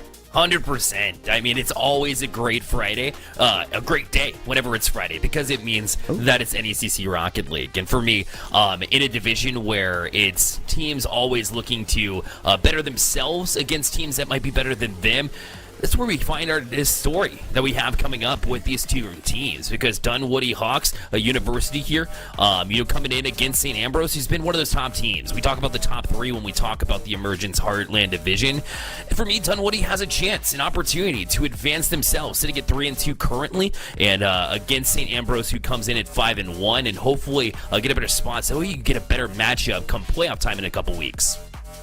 Yeah, hoping to really make a statement here, I think, for Dunwoody is the case, as you see this roster come up right now. We've got JSN, Chaotic, and Knots, all undeclared in terms of their majors, but they're headstrong and focused here in their persistence of Rocket League. As I said, this is a top 4 team here, looking to spoil a number 2 ranked St. Ambrose. And a team that's really young, too. Over on the St. Ambrose side, I mean, we have 3 freshmen listed on the roster of 5, but on the pitch here tonight, we've got a sophomore and a grad student. So really leading the way in age is Gator Melon there at the bottom in organizational leadership, so that'll go a long way in becoming a leader, especially at that age, and getting the freshman Sky Spark and this sophomore Flamethrower really through their collegiate careers, or at least getting them up to speed as far as what it takes to really be on a collegiate roster and to balance their times with studies. I think that's a very important aspect, and one of the reasons why St. Ambrose sits here at this 5-1 record. Could very well be. A lot of variety there in what they're bringing to the table as students. And that kind of variety can play its way into the Rocket League pitch. Most certainly, I also got that little tip that Flamethrower is using Rizzo controls. That means his acceleration and brakes are used on his left stick rather than what's usually used on the throttle buttons of the controller, Bear. We were having fun talking about that in the green room. I'm looking forward to seeing what that looks like on the field. It looks like me back in the PlayStation 1 days where you have 4 to go. 100% that was what I used. But to bring into the world of Rocket League is very interesting. I mean, these influencers will have, well, lots of influence on the players at hand. So very interesting aspect there. As we begin, and Dunwoody already putting on some pressure here. Trying to make a statement against the St. Ambrose team, which of course we mentioned typically has their number here. And Dunwoody, when they play good, they play very good, as they've had a couple of sweeps as well on the winning side of things. And that's the thing. Set the tone early on. If you are a team that sweeps or gets swept, you want the tone setter to work in your favor, that's for sure. Don't want to take time getting the engine running. So, yeah, it seems like they've got quite a bit of throttle power moving down this field. But still, these are 2 top 4 teams in the emergence of Heartland. So, as it appears to be still dead even, you can tell how these are 2 top competitors for sure in this division. Ooh, scary there. Gatormelon, the ball is stolen away. Good clear from the backboard there as some of the reinforcements of Dunwoody were taken out, and how quickly that's transitioned across the field. Was just about to talk about speed, right? JSN from his own back wall was able to get that initial touch, and actually it looks like an own goal, but they were forced into it. I mean, there was no other option. Otherwise, you run into a wall there and was going to go back and pinch in anyways, so whoever won that speed race, it was going to favor Dunwoody. So, like we said, Pyro, that's the start they needed. It's so important to force those errors, right? Part of Rocket League is being vigilant enough to see out the mistakes that teams make, but the other half of it is forcing those mistakes, getting in their face, having that speed that you said, Bearlight, and getting that first goal. So, good news for Dunwoody. Could be even more good news. That pass in the infield, though, cut off quick. Yeah, and if it wasn't telegraphed, that would have been a perfect pass, but good read there from St. Ambrose, knowing when they needed to. And allowed them to transition there, too, an open net, as they're able to find and wait, play patiently, knowing that was going to go off the back wall and that the last opponent had missed. Made it pretty easy on the cleanup side of things, as JSN, just a distraction out in front, and suddenly, we're talking about a 2-goal lead here. Yeah, note how that's the second goal upon St. Ambrose on their transition defense. They're having a difficult time getting set early on as they have to rotate out of their offensive rotation and back to defense. St. Ambrose, they've got to at least have that third man ready to bat that first shot away so they can have that sort of established resistance. It's going to be Showlonkers trying to find anybody, as now Flamethrower will have control. A couple of touches here. Does a good job to try and gain control back. Is that shot going to go far side? A little bit more dangerous than it appeared at first glance. JSN, as expected, off the back wall, able to get a clear out the center. But St. Ambrose right back on it. You can tell that they have great anticipation. They trust one another, and that trust will go a very long way, Pyro. May very well, as this another pass comes out the backboard, but there's no one to pick it up. Look at picking up the elevation on the shot, though. Massive flick coming out from Dunwoody Varsity. Right over the head of the defenders, but unfortunately for them, not on target. JSN still trying to work it the other way. Nobody's home for Dunwoody Varsity. St. Ambrose find their first. Might be one of the easiest goals we see Gatormelon score here. Unfortunately, JSN looked like he was aiming towards wrong. He was there in trying to get up to that pass. Unfortunately, did not know the backline had been taken out. That demo is huge. Left the gates wide open there for St. Ambrose to walk right through. And suddenly, before you know it, they're back within one. And if you're Dunwoody, the last thing you want is to have a St. Ambrose team go and tie it, although they almost add a little bit of cushion to their lead. But instead, we'll have to play some defense here as Gatormelon jumps on it. He's from the corner. Tried that angle, but he was going to be denied the shot. A follow-up twice, but still could not find its way in, as now the defense of Dunwoody able to escape with their lives.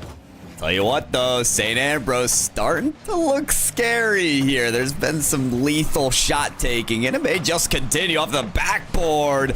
No double available. Defense on the backboard is persistent from Dunwoody. They don't want to give up that free real estate. That ball almost trickling its way into the net, but it goes a bit high. Here's another pass from the corner. Dunwoody continue to spar at this ball, taking it across this part of the field, but they just can't get it away. And it goes from bad to worse here. Gator Mellon for a second. Very aggressive positioning there from the Dunwoody side, which is very interesting, having the 2-1 lead. I mean, the third man back, or it would seem that they had the third in rotation, trying to cheat up a little bit, expecting a touch there. And I mean, that's a decent call, because typically those, would be a clear in that instance, but you have to be prepared and just trust your defensive rotations, especially when you have a 2-1 lead like they did. And that'll be forcing Gator Mellon up as well with the save. And Dunwoody trying to gain possession again, but St. Ambrose allowed the chance to push in the offensive zone, as we've seen plenty of times in the last minute or two. I like this from JSN. The solo effort does complete for a third goal. You've mentioned trust a couple of times this match, and listen, that collaboration that we've seen from St. Ambrose has been great, but JSN there trusts himself to finish the play. And sometimes that's what you gotta do. I think Rocket League, a lot of times you'll see players try and maybe rely on team plays a little bit too often. And obviously passing's a good thing, but if you have a clear shot yourself, you don't want to make an extra pass. It really delays you, as Dunwoody gets back on it. This time it's Knots finally getting on the scoreboard themselves and giving Dunwoody the 4-2 lead.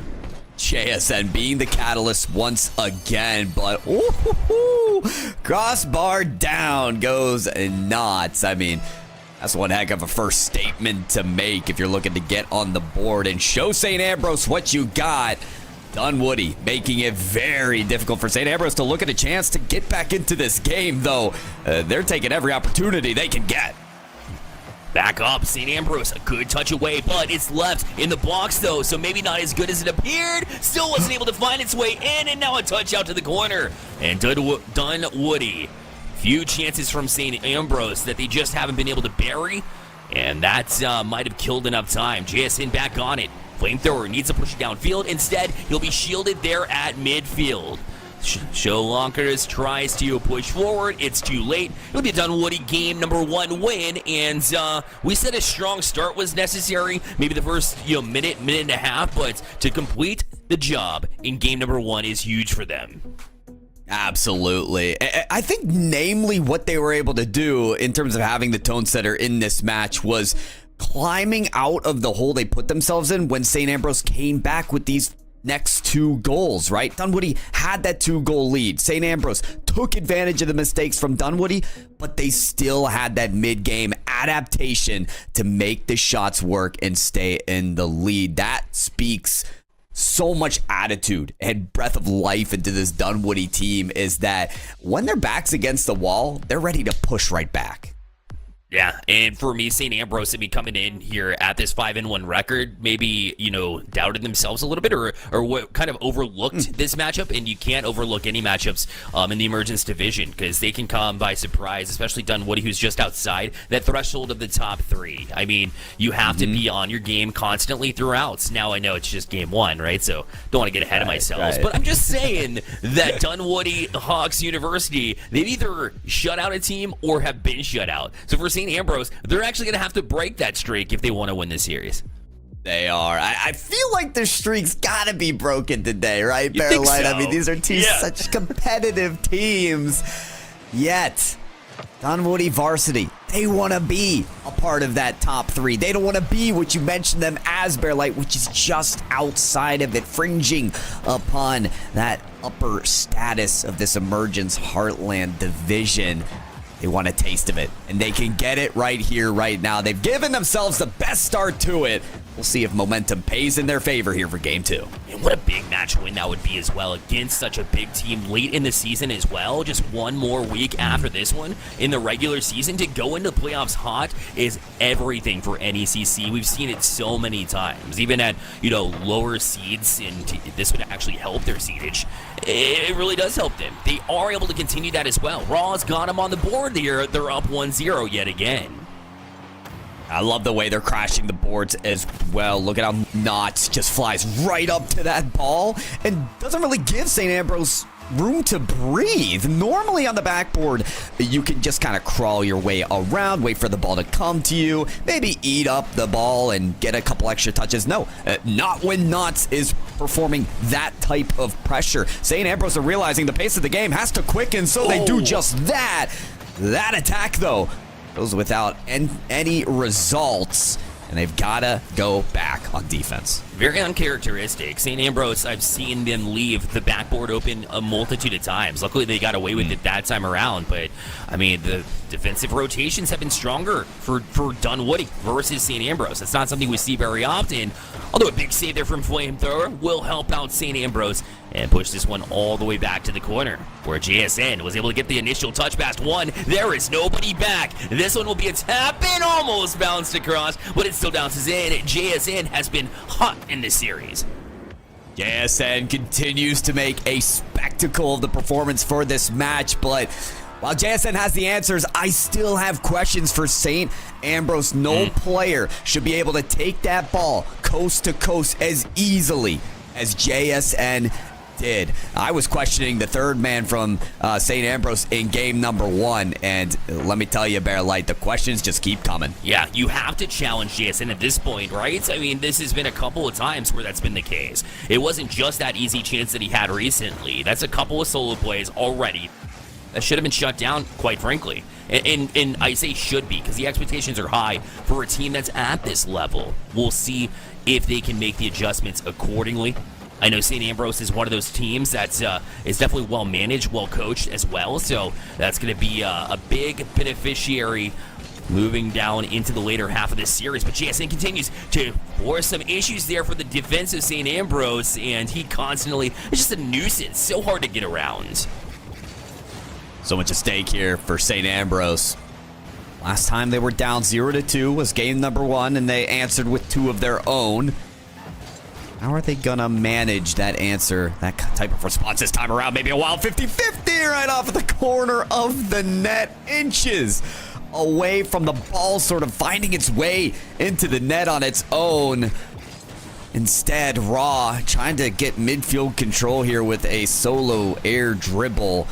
Oh, and taking out JSN. Maybe that's part of the answer for St. Ambrose, taking out one of the star-studded players here, trying to attack on this possession as well. Flamethrower does take it up and takes it and dunks the final defender.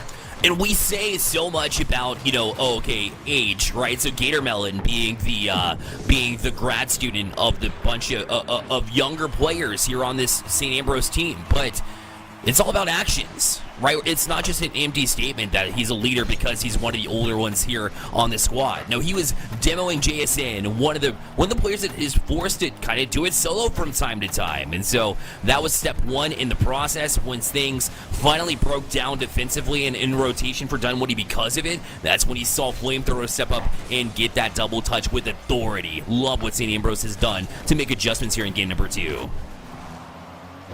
Couldn't agree more. I mean, yeah, Gatormelon, that's the kind of player you're looking for if St. Ambrose need to get back into this game. That leadership capability, couldn't have said it better myself. Still more work to do, though. As a leader, the first step is one of the biggest ones, but there's still a second one to make. That one almost being the equalizer. Maybe the follow-up could be. Knots climbs to the defense and attacks the ball away. They're not out of the woods quite yet. Knots a 50-50 that climbs to the ceiling. Gatormelon on top of it immediately.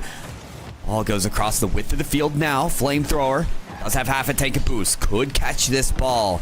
But Knots doesn't give them any time. Love the way St. Ambrose, deep rotation on offense. They're not allowing one single clear for Dunwoody. They just couldn't get out of this threatening situation. That was so methodical, just seeing Flamethrower stay up on the play and the comms to make that happen as well. Knowing that Gatormelon was going to go cross court with it, and then he tossed it far side post. I mean, that was a play that has to be surgical in a way, and they were able to get that done. So credit to St. Ambrose team. Whenever they need to pass, whenever they get that teamwork rolling, it looks really good. But the thing is, you got to keep playing here. 36 seconds left. and we're tied at 2. The last time we were tied at 2 was in game number 1, and Dunwoody ran away with it in the last minute. Let's see if they can do that again. Off the demolition through the smoke screen comes St. Ambrose in the form of Gator Melon. It's batted away though.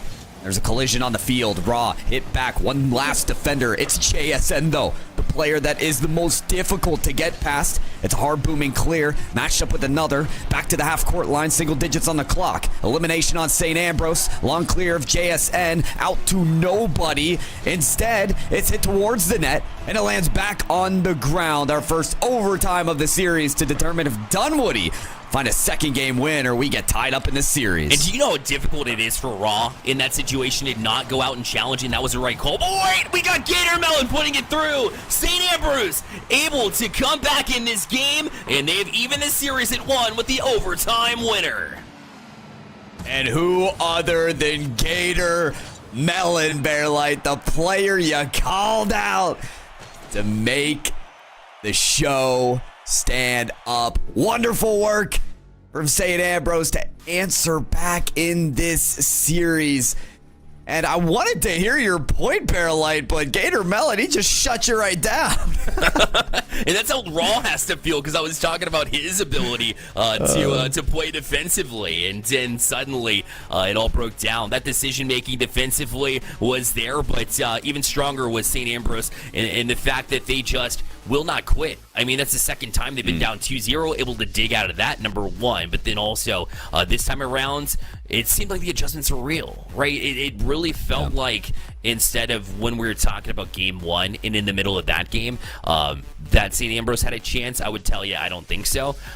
This time around, it really felt different. It felt like if they were able to make it to overtime, that they dictated the pace to that degree where I truly believed it would be a win for them. And sure enough, here we are, even at 1. And sure enough, here we are. Exactly. They made it happen. St. Ambrose, they came back in game number 1, couldn't hold on to it. Yeah. This time, they most certainly did and pushed that into overtime. One of the most impressive displays right now of St. Ambrose is the way that they just commit on these rotations on offense. They just stay in your half and hound you until they score. Remember that play from Flamethrower where he just wouldn't leave their opponent's net, stayed up top the corner, and got a beautiful pass off the backboard to finish a long possession. They're playing with confidence now. They're exuding that on the field. They deserve to, as the rank 2 of right now the Emergence Heartland division. Will they continue to show that caliber as we enter game number 3? Hold on, demo on the play. But it is escaped now by Dunwoody. Done more than that off the backboard. Follow up just off the mark. And maybe should have been one that you find the back of the net with for Dunwoody. They've done such a good job to keep the pressure on early. And so it's no surprise here that they get this early jump as well into game number 3.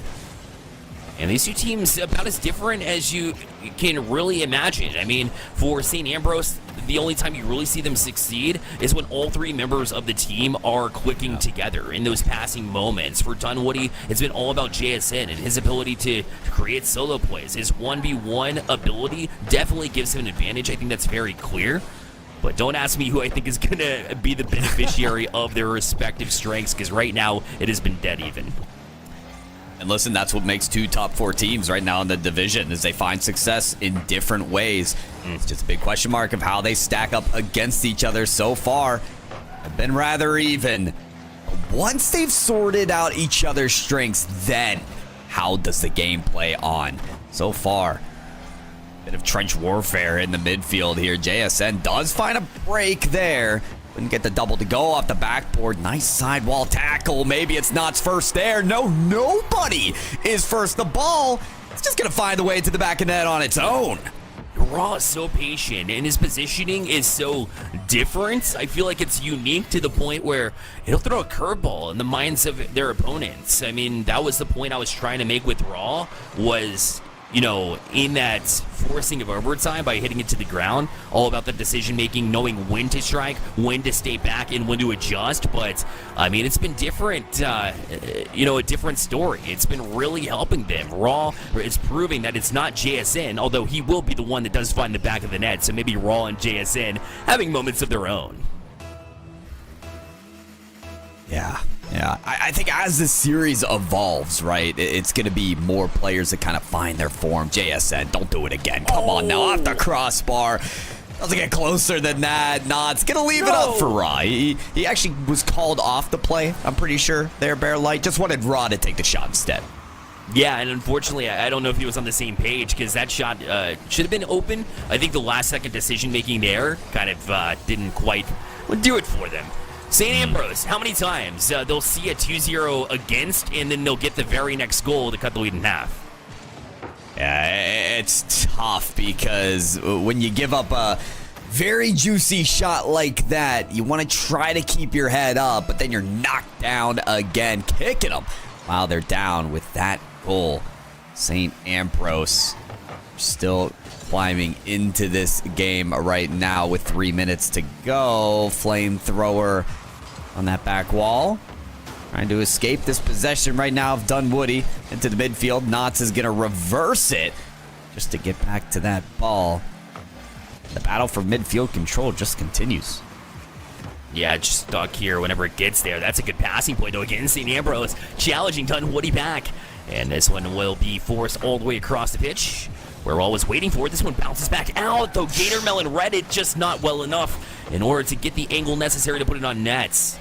Will fall out to center, where Knots plays it patiently, maybe a little bit too much. That'll allow St. Ambrose to at least get a shot off, but it'll be JSN called off of it by Raw, knowing that opponent was there as well. Is anybody back for this one? This shot going to go well wide, so it won't matter as JSN tried to go far post, but maybe got a little bit too cute with it.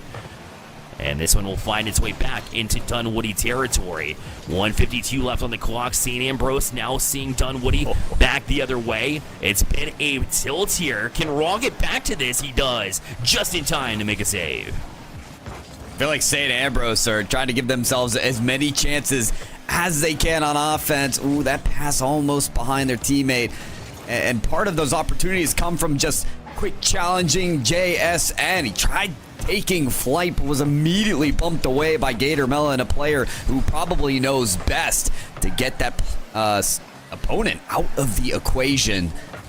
Raw and JSN both up for this ball. JSN hits it like a bullet, but still denied by St. Ambrose. Just won't give up this 1-goal deficit. They want to see this ball game tied. Oh! Second touch from Shalonker. Is it enough? Off the post follow. No! Still not in. The woodwork keeps it away. That work from St. Ambrose has broken through in the first 2 games. This time around, they're going to have to clear that from their mind because that's the first time we've seen it not work. I mean, they did everything right except put the ball in the net. Unfortunate bounces did not go their way, and now this will bounce out. Top of the box, Dunwoody will get the bounce that they're looking for. Fortunate on one side, where it was unfortunate on the other, and Dunwoody has the 3-1 lead. That was the ultimate reaction test for JSN right there. Perfect place, right time. But you also need to execute there on a flip that is very difficult to get accurate between 3 defenders. Just a highlight play there for JSN to capitalize on a chaotic moment.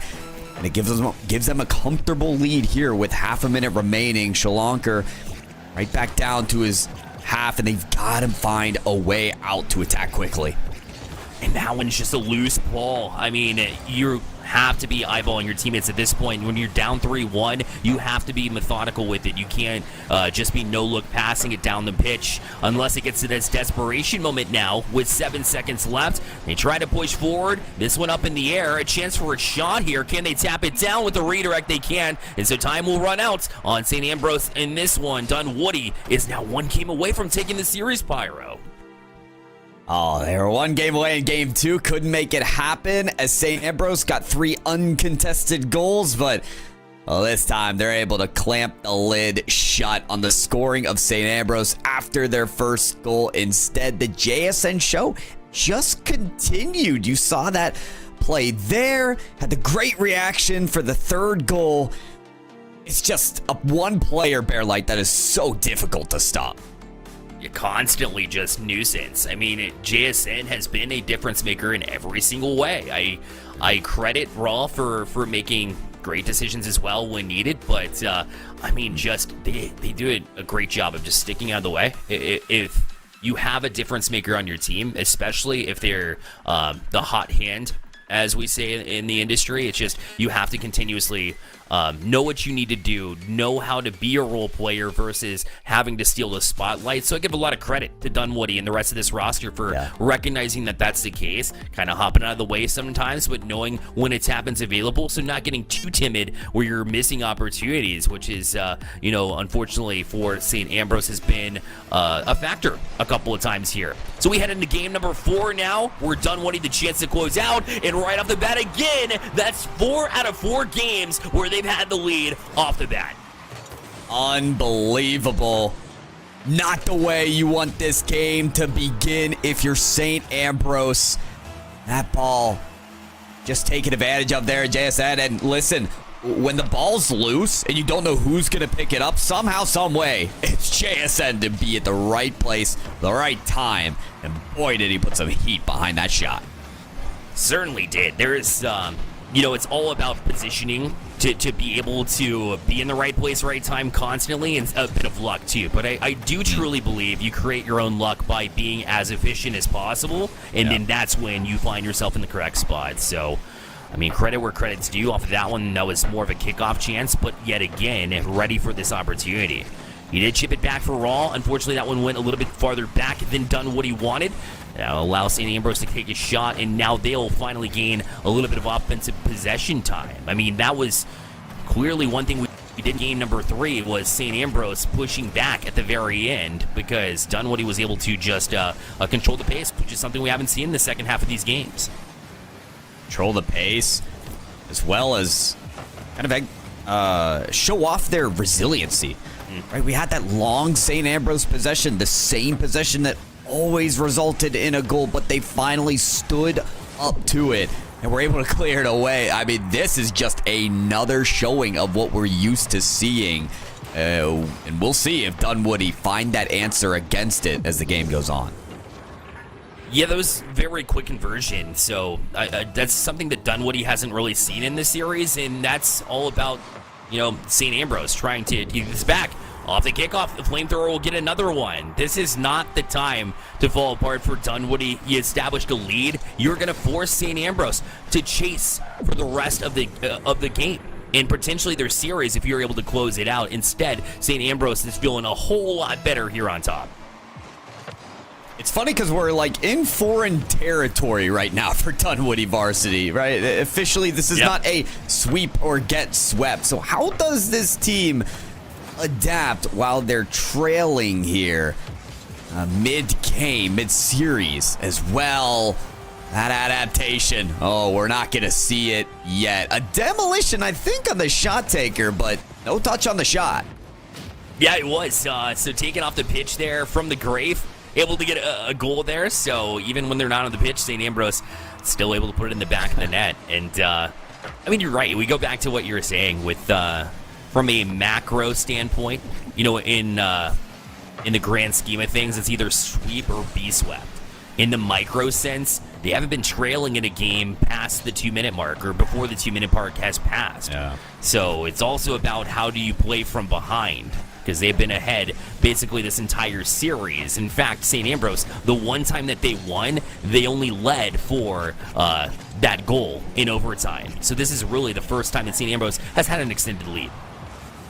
And by the way, it's as well the way that you see it on the pitch as well. What does it look like when you want Dunwoody to, or if you're rooting for Dunwoody to come back here, what does it look like for them to get past St. Ambrose?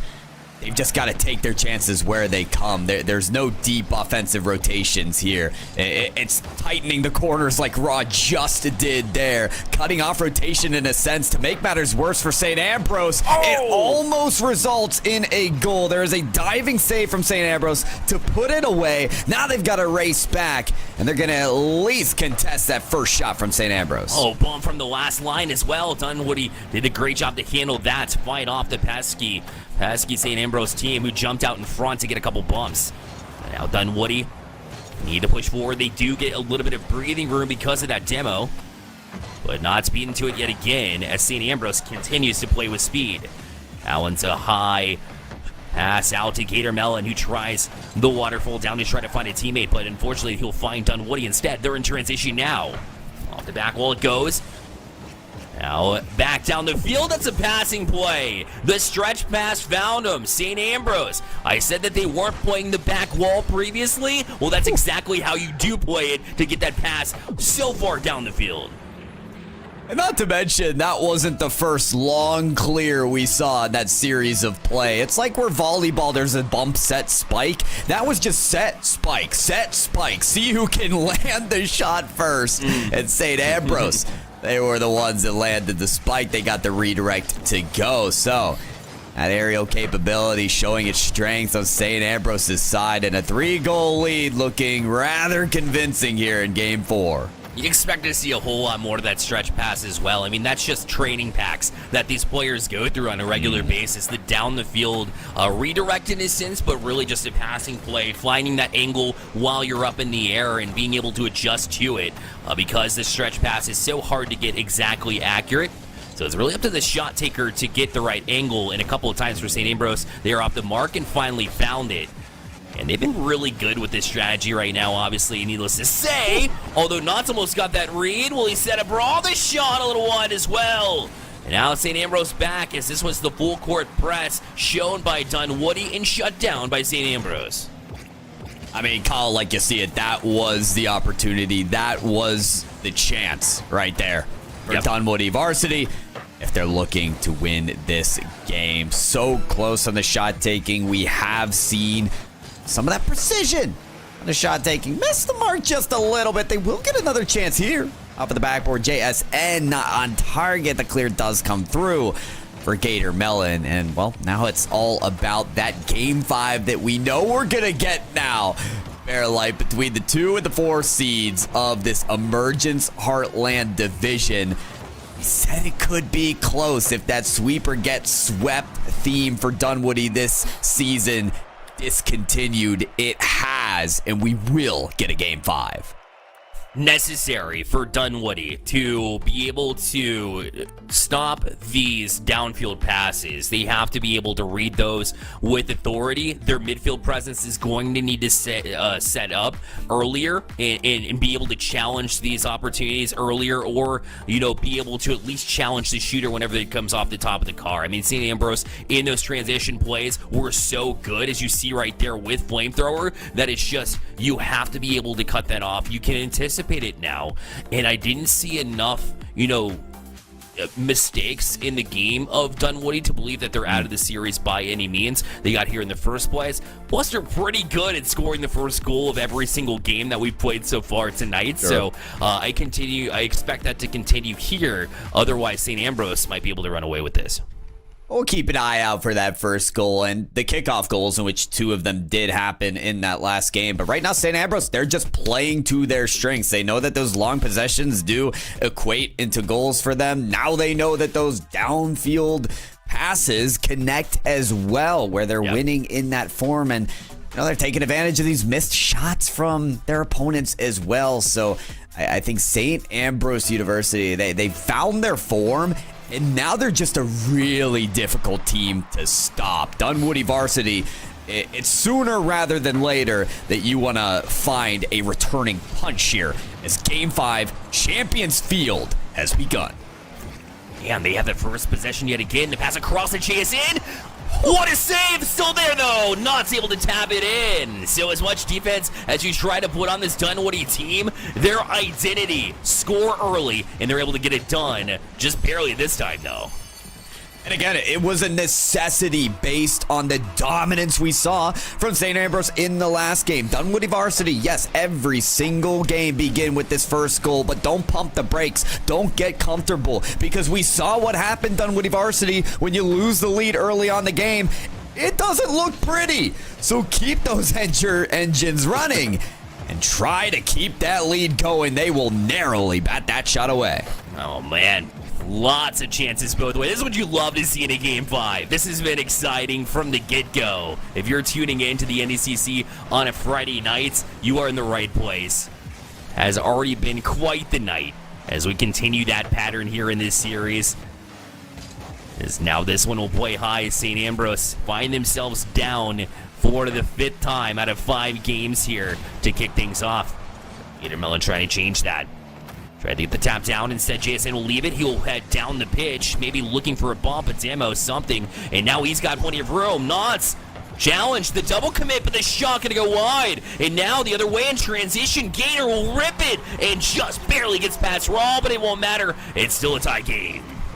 There's that transition completion as well. Gatormelon ripped that shot. Sure did. No catching up to it. Equalizer. That shot, man. I mean, shot. Hook shot. Corner pocket, we call it in the industry, I think. And that was something else. Just heads up play to get that in. Down the field passing continues for St. Andrews. It's unreal how, don't take this in a negative way, but it's pretty predictable, right? If you're done, what do you know it's coming? You just have to, be responsible in your rotations in order to cut it off, and that's just something we haven't seen so far, but luckily for them, again, their strong start will continue a chance, but a big save yet again for St. Ambrose, and now they're in transition yet again. That pass, gonna try to find the top shelf, but it's a great job from JSN to make a big save. It looks like they're ready for it now. They're expecting that hot shot off the passing play of the transition to come through. They get a great save. They're going to have to make another here. Knots does. Time to the touch. Up goes Raw, but Gatormelon beats it. Pass down. Not going to go. JSN continues to be the everlasting nuisance against St. Ambrose, enabling their team for extra opportunity. Speaking of which, Raw can't find it, but JSN right back at it. Shot goes towards the far post, past 2 defenders and in. The only place JSN could put it, so why not give him that opportunity and just set it out in front? JSN probably called it too. Top of the box, put it there, I'm gonna finish.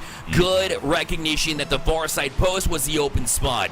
And we know he's gonna bury it whenever he gets that opportunity and we see it again. That could be the key right now for Dunwoody Varsity, is allow JSN's teammates to spearhead the offense. Let him be the third man on an offensive play, because that shot, so difficult to defend. We saw St. Ambrose just struggle there. Not struggling here, though. Demolition on the field. JSN, a very locationally beneficial respawn, but he's taken off the field yet again. 2 minutes in this game to go. JSN off the respawn. Another save. Able to bail themselves out, as that one was a bit of a mistake there. You don't see that quite frequently. And so St. Ambrose able to strike. Now it's there. Dangerous there in the box, and Knots did about as good as anybody could do in order to handle that. Play patiently, but not out. The chance! It finds its way and sneaks through. And St. Ambrose credited to Gator, although I don't think he did much on that play in order to set it up except force his hand. Oh, it was a dunk. That went far side post. So the leader, again, stepping up for St. Ambrose. Tell you what, Gatormelon has that never done attitude. Just attacks and attacks until it's enough. And maybe then some, because they're at it again. Pass off the backboard will go loose. Knots wants to get behind the second touch, but can't. Raw forced to make the clear instead, but St. Ambrose, no stranger to the skies, battling away, crashing the boards again and again, and once and for all, it is too much for Dunwoody Varsity to handle. This has been the same game played 5 different times with different results. So I still am not convinced that St. Ambrose can hold on to this for a minute 18. But we've seen Dunwoody go up 2-0. And then we see St. Ambrose again tie it 2. Now, which direction does it go from there? That's where it varies. Right now, St. Ambrose on the right side of that with this 3-2 lead. But we know JSN playing third man just as you had witnessed. But Raw must have been called off from JSN, and so he jumps up into the play. And now we'll wait back for it. Raw in his own corner. The touch will elude one member of St. Ambrose who thought he might have missed. And so JSN will try to get it to Raw. That's a good touch. Pass the last man back to, and Knots is going to try to challenge this. They have to dive back, but they do. Good save from St. Ambrose, but not out. JSN, another touch. Raw maybe a little bit too far forward here, but Knots going to keep the pressure on with this trap game here for Dunwoody Varsity with just 30 seconds remaining. Series-saving defensive block there. Can they make another? They can't. Nuts sees the gap in the defense. And, well, what else can you do but put that in the back of the net? Yeah, for show lonkers, you have to think maybe holding on to it, playing the possession game instead of surrendering that possession to Dunwoody after you've done so much work defensively. But you can't think about it now. You have 22 seconds left. It's a tie game. In fact, he's going to go right back to work. I love that. And we'll challenge the back wall. JSN bails out Dunwoody, as we've seen so many times. Now in transition, Knott's there, but he couldn't get to it. Out a boost there, but still not done. Across it goes, a save again. Down to 2 seconds left in transition. Gator, the redirect, and a save again. JSN able to keep it out for now, but it's still in the air. Here they come. It's Raw, but this one gonna be snuffed out by St. Ambrose, and it'll hit the ground. We'll play overtime. One opportunity after the other, I think, especially Knots on that seemingly open net. Hold on, JSN, no touch there either. These small touches that are necessary for Dunwood Varsity to close the lid on this series. They just can't execute. And they give St. Ambrose another chance again and again. Dunwood Varsity have just got to complete their chances here. They give too much time to St. Ambrose. They will strike. Here it comes. Flamethrower. Slow bouncer taken away by Knots. JDN already up. They've got to communicate these chances. They can't double commit. They cannot force those errors upon themselves. Not now. No, especially when St. Ambrose is there. Show Lonkers. Back wall it goes. The chance couldn't get to it. JSN back out, but right into the hands of Flamethrower. They'll trade possession a couple of times. It's Gator Mellon. Hangs on to it here in this back corner. Knots waiting for the opportunity. Tried to find a soft spot in the defense, but Raw could not quite get the angle he wanted. And it falls back to St. Ambrose. And now a chance. It left into 1v1. Gator, late flick. Almost got past the last defender as well, as Raw was able to build him out yet again. This one to the box, a chance. And it's back down. Nobody back in. Show Lonkers at a boost. And had to just get a touch off the back wall, which will give it up to Knots. Up for it is Raw. He's beat the last defender. It'll float in. Dunwoody Varsity has beaten St. Ambrose with a Game 5 overtime victory. A little deja vu here on the last goal. Raw had a ridiculous redirect in regulation time of Game 5 that was narrowly saved. This time around, that cheeky touch lands in. Dunwoody Varsity capitalize on their final chance in Game 5 overtime and spoil the party for St. Ambrose.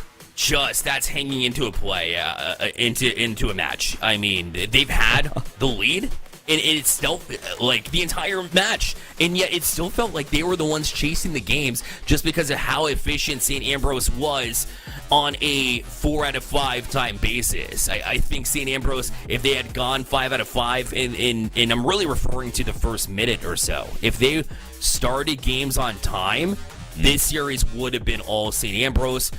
But credit Dunwoody Varsity. I mean, more times than not, you're going to win a series whenever you score the first goal of every single game. Yeah, I couldn't agree more, Bear Light. It took some time for the engines to start running for St. Ambrose at every single game. Wow, the adaptations as well mid-game from this winning squad were fantastic. I mean, they just believed in themselves. Bear Light, yeah, we talked about the show almost all game long about JSN, but players like Raw and Knots, they came up big in the moments they needed to as well. You know, St. Ambrose, yeah, they had more of the team plays, but at the end of the day, it was still a team effort from the Dunwoody Hawks varsity squad today to capitalize on this win. And there you have it. Now we look at that leaderboard, and it gets way spicier for this Emergence Heartland division as the Dunwoody Hawks finally gave St. Ambrose their second loss. That's right. Yeah, down to that 5-2 mark and still looking strong, by the way. I mean, you think if they drop down to maybe a number 3, they're going to have a team of like skill level that we just saw with Dunwoody. So how will they respond, right? This is a week that maybe you shouldn't have surrendered on paper, but it means you have to get back to it with this strong mentality. That's one thing that Dunwoody definitely showed in that series. I mean, we can flash back to the last seconds of game number 5 before overtime when Knots had an open opportunity and missed it because he didn't have boost, and yet he didn't let that affect him, right? It's all about that strong mentality, taking a loss in a moment and then creating a great opportunity from there on. For St. Ambrose, they'll have to try and do the same. They will indeed. Dunwoody Hawks varsity do get this win in the first series that was not a sweep or getting swept. So when they've got to battle for it, they've proven that they can make it happen. We're not done with the Week 8 Rocket League action for NECC tonight, folks. No, not yet. We've got a Challenger Southwest Division matchup between UT Dallas JV and University of Montana Silver coming right up next.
Welcome right on back, everybody, to week 8 of NECC Rocket League. We just got done, Bear, with a Game 5 overtime thriller, truly, where the Dunwoody Hawks varsity team took down St. Ambrose University. Does this last match of the day, Bear, stand up to that? I mean, it has to. At this point, every single match has stood up the test of time of this Friday night specifically. It's the last day of March, and so apparently we're trying to get all the madness in here before the March month ends here, and I think it continues here. The one thing I will note is that UT Dallas, not their junior varsity team, it's not quite their season. However, they can play spoilers against this University of Montana Silver team, and remember, a couple of different times, or a couple of different weeks here, 2 different weeks here for UT Dallas JV to sneak into the playoffs as well. So let's check out the lineup for UT Dallas JV and check out who they have on the pitch. They've got Obi-Wan Jacob, Kool-Aid, and a Genesis with 2 little tiny capital G's. Love that. As freshman, sophomore, and another grad student. This is the second time we've seen that tonight as well, Pyro. Yeah, and you know what? That grad student exhibited a lot of leadership caliber. So I wonder if Obi-Wan Jacoby is going to show us the same sort of caliber today. Although we've got to check out the other team as well. Let's see what University of Montana Silver is bringing out to the pitch here today. Volumed Fish Skiller and Haiku. Oh, that is Haiku. Nailed it. That's it. Yep, as always. Another grad student, by the way, with 2 freshmen. And can we talk about that that logo?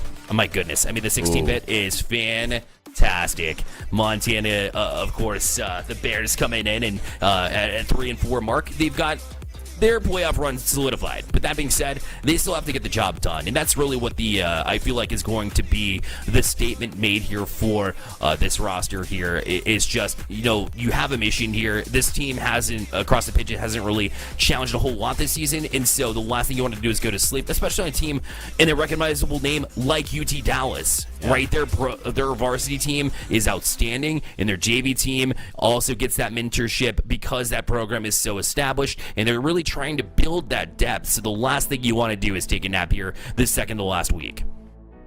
Absolutely. Yeah, you got to stay awake and ready for this match. Got the interesting fact as well that Haiku was actually the reason that Skiller came to the University of Montana. So I feel like this team is ready to exhibit its chemistry on the field here today. They know each other, they're teammates. They're trying to get this extra win for themselves. Will Montana Silver do it, or will UT Dallas Junior Varsity give themselves the best shot they can at their first win in this season? Polar is very eager here to try and get a read early off the bat, try to read that waterfall as it came down, and, you know, get a quick start here for UT Dallas. It definitely worked in the last series. You know, as we flash back to it, if you missed it, it was a crazy series between Dunwoody and St. Ambrose. And so Dunwoody, every single game out of the best of 5, and it went 5, by the way, they took the lead. So UT Dallas JV, the way you give yourself the advantage is those strong starts. And although they tried, they did come up a little bit short, as Montana Silver gets a couple of chances here as it settles at midfield. Double man looking to set up. Little flick there. Didn't necessarily go their way. UT Dallas JV, for a team that's only won a single game this season, don't seem to be exhibiting any hesitations. Gotta say, every chance they get, they're firing away, like this one from Obi-Wan Jacoby, just a little high. Saved out Haiku. Can't pick that up. Ball's right there in the middle of the field. Polar bumped away, though. Otherwise, that shot could have been it. Certainly could have. I mean, good recognition, number 1. Number 2, to have the thumbs, right? The mechanics. And where to jump back and get that one. Desperation save coming up big here from Montana, and they've been required to make a couple of big saves. You're right. UT Dallas JV does not look like that team that, you know, on paper hasn't really struggled. But we'll see if that continues to be the case, as Haiku going to leave it there. So UT Dallas gets another shot off. Skiller able to settle it down. Will now leave it for a teammate. This one bounces back. It'll be chipped up by Table Man. Tries to follow, but Montana Silver already up. They do a good job to get up quickly in the midfield and really deny anything that UT Dallas wants to throw at them from a large range. As that flick detected as well and knocked away. And UT Dallas JV must have like 5 or 6 shots on net, but none of them have found the back of the net quite yet. Oh, very established defense of Montana Silver that they're trying to work against right now. Yeah, the possession is there, as well as a shot taken from UT Dallas Junior Varsity. But without demolitions like those, it's just so hard to get past this Stonewall defense that they're attacking right now. Skiller, oh, there's no touch there, but the shot taking from Obi-Wan Jacoby also off the mark. So Montana Silver, they get to breathe just a little bit. And do they have time to rest, though? Because UT Dallas continues to throw at them, but Montana finally with a little pressure of their own. That touch out will be the center, but no intended target there on the outlet pass for UT Dallas, and so Skiller will keep the pressure on. Off the back wall it goes, trying to find one, but it'll be a member of UT Dallas JV yet back out yet again. Obi-Wan Jacoby, one of my favorite names in all of NECC. Tries to work his way out this center. Still going to be shielded here by UT Dallas until a miss there and an opportunity to try to jump out, get a touch past the last man. Montana Silver still pressing now. Off the back wall it goes. Tries for a double touch. Leaves it for Volume Fish, but that shot off the mark as well. To the box they go, but it'll still careen around the corner on the UT Dallas JV side. They just want to relieve this pressure, but they keep giving the possession away. If they do this over time, it'll be a struggle here for UT Dallas to create anything. There's the half flip into the boost grab. Montana Silver, the best way they can keep this going is continuing to take those big fat containers of boost. You saw Toppleman run right through it, but get nothing out of it. That's because it's been taken again and again by their opponents. Minute remaining as this possession begins to wear thin now for Montana Silver. Is it just heating up? There's the save from Polar. How many do they need to stay alive in this game? Shot denied by Obi-Wan. Here comes High Crew. Battled away there in the midfield. UT Dallas JV giving them nothing easy here. Long clear from the backboard. That deep rotation coming through for Montana Silver. Getting a touch, denying to clear. UT Dallas JV. They can't buy a transition to offense. Yeah, it continues. 30 seconds left. Now the shot off the crossbar. The follow-up will still stay here in the box. And the read not there, but the follow-up will be. High Crew with a laser will give Montana Silver a timely goal with 20 seconds remaining. And you gotta feel like the defense, they're catching their breath right now. I mean, how do you hold on for that long? That's like going tubing on the open waters and you go through 3 flips in the biggest waves you've ever been in. You're barely hanging on by your pinky finger. I don't know. At some point, you just get washed away by the waves. That happens for UT Dallas JV, barring a last-ditch effort here. It is Obi-Wan Jacoby up the field, up the wall. The ball goes, but Volume Fish, that's going to be a big touch to try and put this ball on the ground. Staying alive with Polar's couple of touches there. Finally finds defeat. Montana Silver, after all the work they gave, earned themselves Game 1 victory. Yeah, I'm not sure I've seen very many efforts as strong as Montana put on with just a 1-goal deficit. And in fact, when goals come at a premium, to continue at that same level of just trying to pound it in, right? I credit, and I was about to give credit to UT Dallas for holding on for so long. And one of the reasons they were able to do that is they recognized that their boosts were being taken continuously. And they're able to win those races to the boost eventually. They didn't let it affect their rotation as much as a lot of teams, a lot of lesser teams would. A lot of teams that are at, one game won out of 5 matches played you would think they would.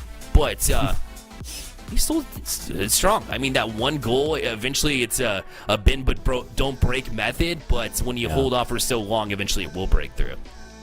And eventually it did. Montana Silver winning that game with just 1 goal in this low-scoring effort. Will that be all it takes as we head in game number 2?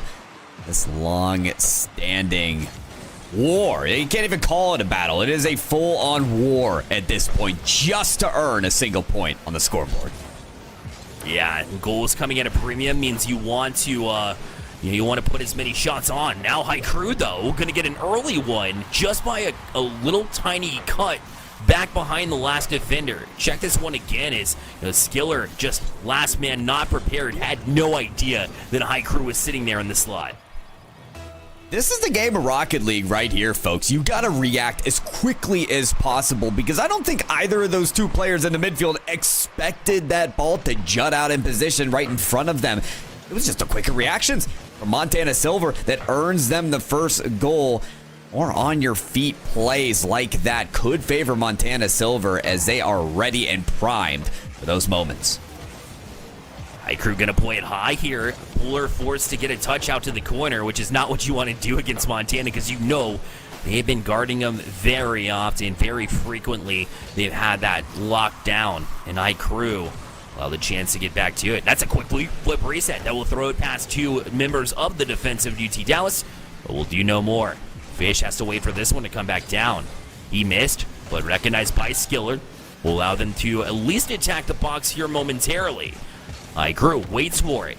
Now it'll be Volume Fish, a quick turn. Now we'll play against Polar, leads into 1v1, and we'll flip it back to center, but that was well read again by Polar, who's done a fantastic job on the defense whenever he needs to be locked down.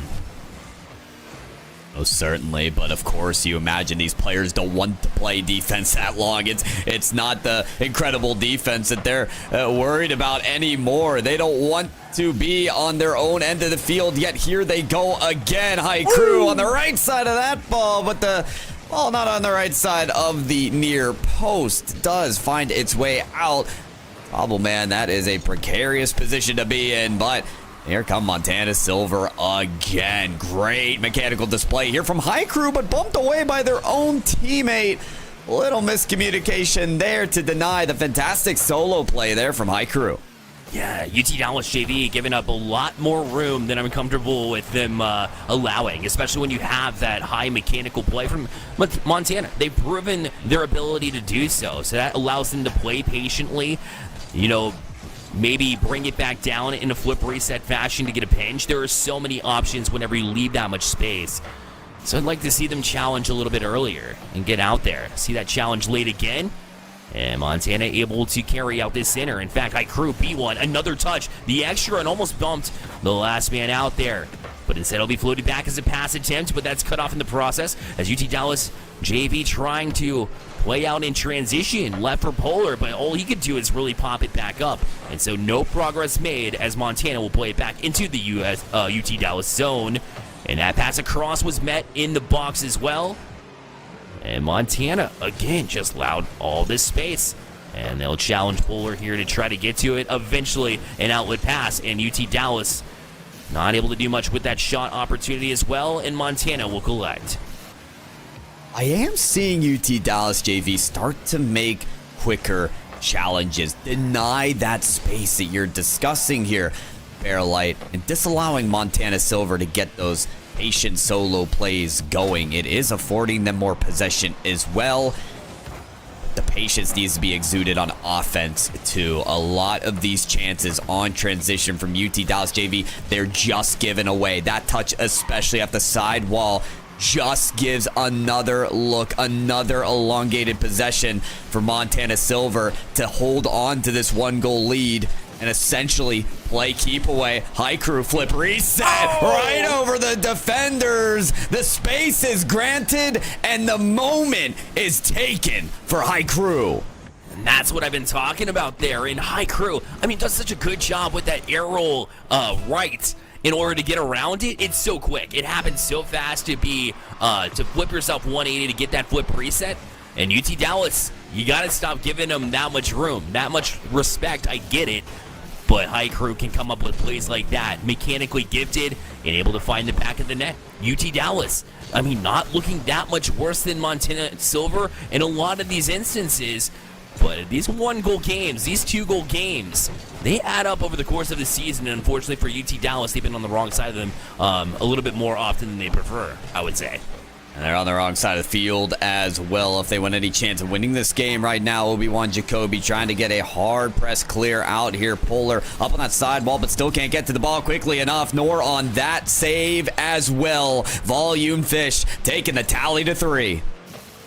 they just continue the press. And if you're going to make mistakes, they're going to be exposed for sure. So UT Dallas JV, unfortunately, this must strike, a little bit of that mindset of, here we go again, right? Just haven't been able to sneak one by in the close moments. And unfortunately, it's a bit of a collapse here too, which I think really speaks to the mentality. You gotta kind of break out of that mindset whenever you do see it approaching, which is easier said than done. But with 14 seconds left, Montana Silver, an opportunity to shut out UT Dallas again here, and maybe close out this NECC stream on top by a favorable fashion. Favorable indeed, especially for Montana Silver. 3-0 here in game number 2. That leads themselves to 4 uncontested goals this series. The perfect sweep on deck for game 3, potential shutout win for Montana Silver. I gotta say, we mentioned so many reasons why UT Dallas JV just can't get cooking on the scoreboard. For me, one thing we haven't talked about, Bearlight, that I think it's gonna come down to is the comms, the communications. UT Dallas JV, when they do get a handle on the ball, they appear to just give it right back to Montana Silver. They can't get a cohesive offense going. That starts with good communications. Players that aren't on the ball saying, hey, I'm midfield, or hey, clear this out to the right wall. I'm ready for this. Because if that cohesion starts to take place and that coordination among the team, they can start to look like a more cohesive unit. Right now, though, it is Montana Silver taking advantage of the discombobulation right now that I'm seeing out of UT Dallas. Yeah, and the skill levels seem pretty much the same. I think it is that cohesion that we've seen, and you talked about it in the pregame as well. We talked about High Crew coming over, as a friend of Skillers and hopping in, and so no coincidence that even though the skill levels are this similar, that they're a little bit closer, right? A little bit more connected in a way. So, you love to see that kind of connection when it's in play. It feels very good for Montana Silver. And for UT Dallas, they're scratching their heads again because it definitely hasn't been a perfect match by any means for UT Dallas JV, but this is one that you can't be too disappointed with until it's over. You just got to keep grinding. Love the fact that Skiller almost replicating High Crew's flip reset play. Went for it there, just not given the time to get that second touch going. UT Dallas JV starting on the back foot once again, having to play defense. There's a pass off the backboard. Shot taker's too slow. Puller off the sidewall. Almost gets that second touch. Ball drilled to the near post. Follows. Gonna put a hole in the back of the net, I think, as Skiller gets the opener. That was a smart choice to put it off that back wall because there is one man back, and only option was to dive across and try to get the first save. And if you hit it off the wall, what's going to happen? Going to go right back out in front. Going to go far post where your teammate is located as well. That's just good pitch awareness from Montana Silver to be able to locate the last man back and expose it. Oh, that backboard's so close to being exposed there. The double tap. You see the ideas formulating in the heads of these players from UT Dallas JV. It's just the execution at times is lackluster. You compare that to players like High Crew, who just executed on that demolition. They've been implementing what's been needed, from flip resets to demos like that. Sometimes it just comes down to hitting the ball and hitting the players. Yeah, it certainly does. Right now, Volume is just immensely taking it to him right now on the side of Montana Silver, but that one's going to sneak back towards the back net. A couple of bounces. They still bail themselves out. You've got to be kidding me. Even when Montana's making mistakes, they're still somehow able to come out without UT Dallas putting it in the back of the net. Is that just an act of God at this point? Obi-Wan Jacoby not enacting on the Force right now? I don't know what is going on, but UT Dallas JV, there's a magnetic field against the ball right now on their opponent's net. Can't purchase it. Montana Silver, they've got the funds to get this one off the backboard. Here comes the follow. It's hard, it's fast, but it's off target. And now this is a grand opportunity, but again, like you said, the execution just hasn't quite been there, as Tobel had that opportunity and just couldn't quite follow that And another miss here. I think they might be getting in their own heads at this point. And it's very easy to do when Volume Fish is able to make an angled shot like that. What a find. And the fact that you're able to bury that one, it tells a tale of what we've seen here tonight in this match. You take a picture of the moment before that shot is taken, and you get the whole story. Yes, there's a near post and a far post defender. I guess you need a video rather than a picture because you have to see their speed. They are like deer in the headlights on the goal line. You've got to keep the movement going. That's why Montana Silver are able to take these hard shots, because there's no momentum on the side of these players for UT Dallas JV to get in front of these shots. Add another one to the list. Montana Silver, they're chugging on. Yeah, it just feels like UT Dallas JV is a little bit outmatched. If I'm not mistaken, I could almost picture, these three players. I've seen Obi-Wan Jacoby before, and we know we talk about Toblerone, as he prefers to go by. Used to be known as Kool-Aid, and I feel like it was in that Emergence division for quite a while. So maybe they made that jump up to the Challengers division here, and it's been a whole different ball game, right? It's been a whole different level to really step up and play. It's not the Champions division, no, but that is a huge step up. And I feel like because you have the UT Dallas name, this gives you a lot of great practice, and these players are going to come back stronger because of it. But unfortunately, it'll be pretty frustrating along the way, just knowing that you still won't have your match win. It feels like not even after tonight. Every game's a learning moment, but I think you hit the nail on the head when you said it's still frustrating, right? I mean, you want to walk away in each series with at least a goal, with at least a leg to stand on, with at least a glimmer of hope, something to give you confidence. And they've had their moments. They really have, but the Montana Silver, they just won't let them capitalize on it. And that's when you have to change the narrative to just give credit where it's due. Montana Silver, they're a middle-of-the-pack team right now in their division, but with each and every match, they want to exhibit that they can be in the top 4, the top 3, and move above and beyond where they're pegged right now. Every goal gives them a chance to showcase that. Under a minute now, and the finish line, it's in sight. And we've seen some crazy stories come playoff time. This is a 3-4 middle-of-the-road team, as you're describing your 8 now, which is accurate in this moment. But like I said before this match, it was all about Montana Silver. Are they able to just get the job done, right? They needed this win.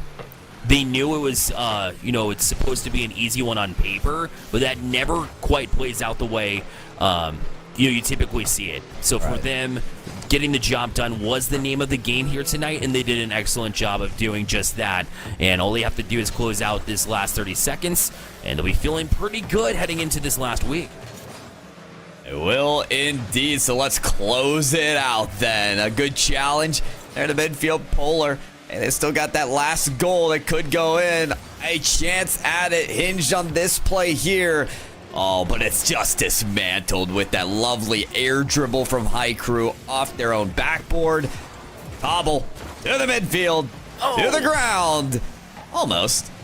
000s on the clock. Ball still skying away. And there it is. It lands. Montana Silver with a sweep. A perfect sweep, in fact, against UT Dallas JV.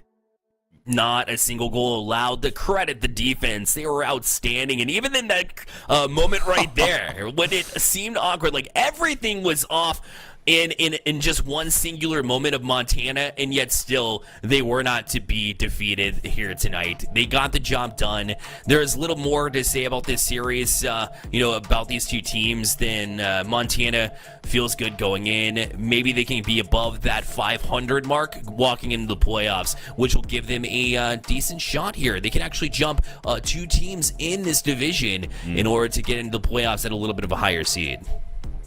massive for Montana Silver. Keep on jumping the seeds the same way the Dunwoody Hawks varsity did in the last game, who find themselves at the very least tied in that top 3 scenario. So congratulations to all of our winners tonight on the broadcast, and even off here in week 8 of NECC Rocket League. It has been a true honor to be able to broadcast the action between myself and Bearlight, as well as Galgan and Relic, our previous casters on the desk. I gotta give a shout out as well to Storm Warrior and Zolex, both of them in the background, making the production and everything here run smoothly, making our jobs, Bearlight, look easy. And that's just how it is when you got the best of the biz right behind the scenes. Thank you all here for tuning in to the players. Congratulations. Thanks for playing on broadcast. You gave us some excellent shows, and we'll be excited to see you again next week. Thank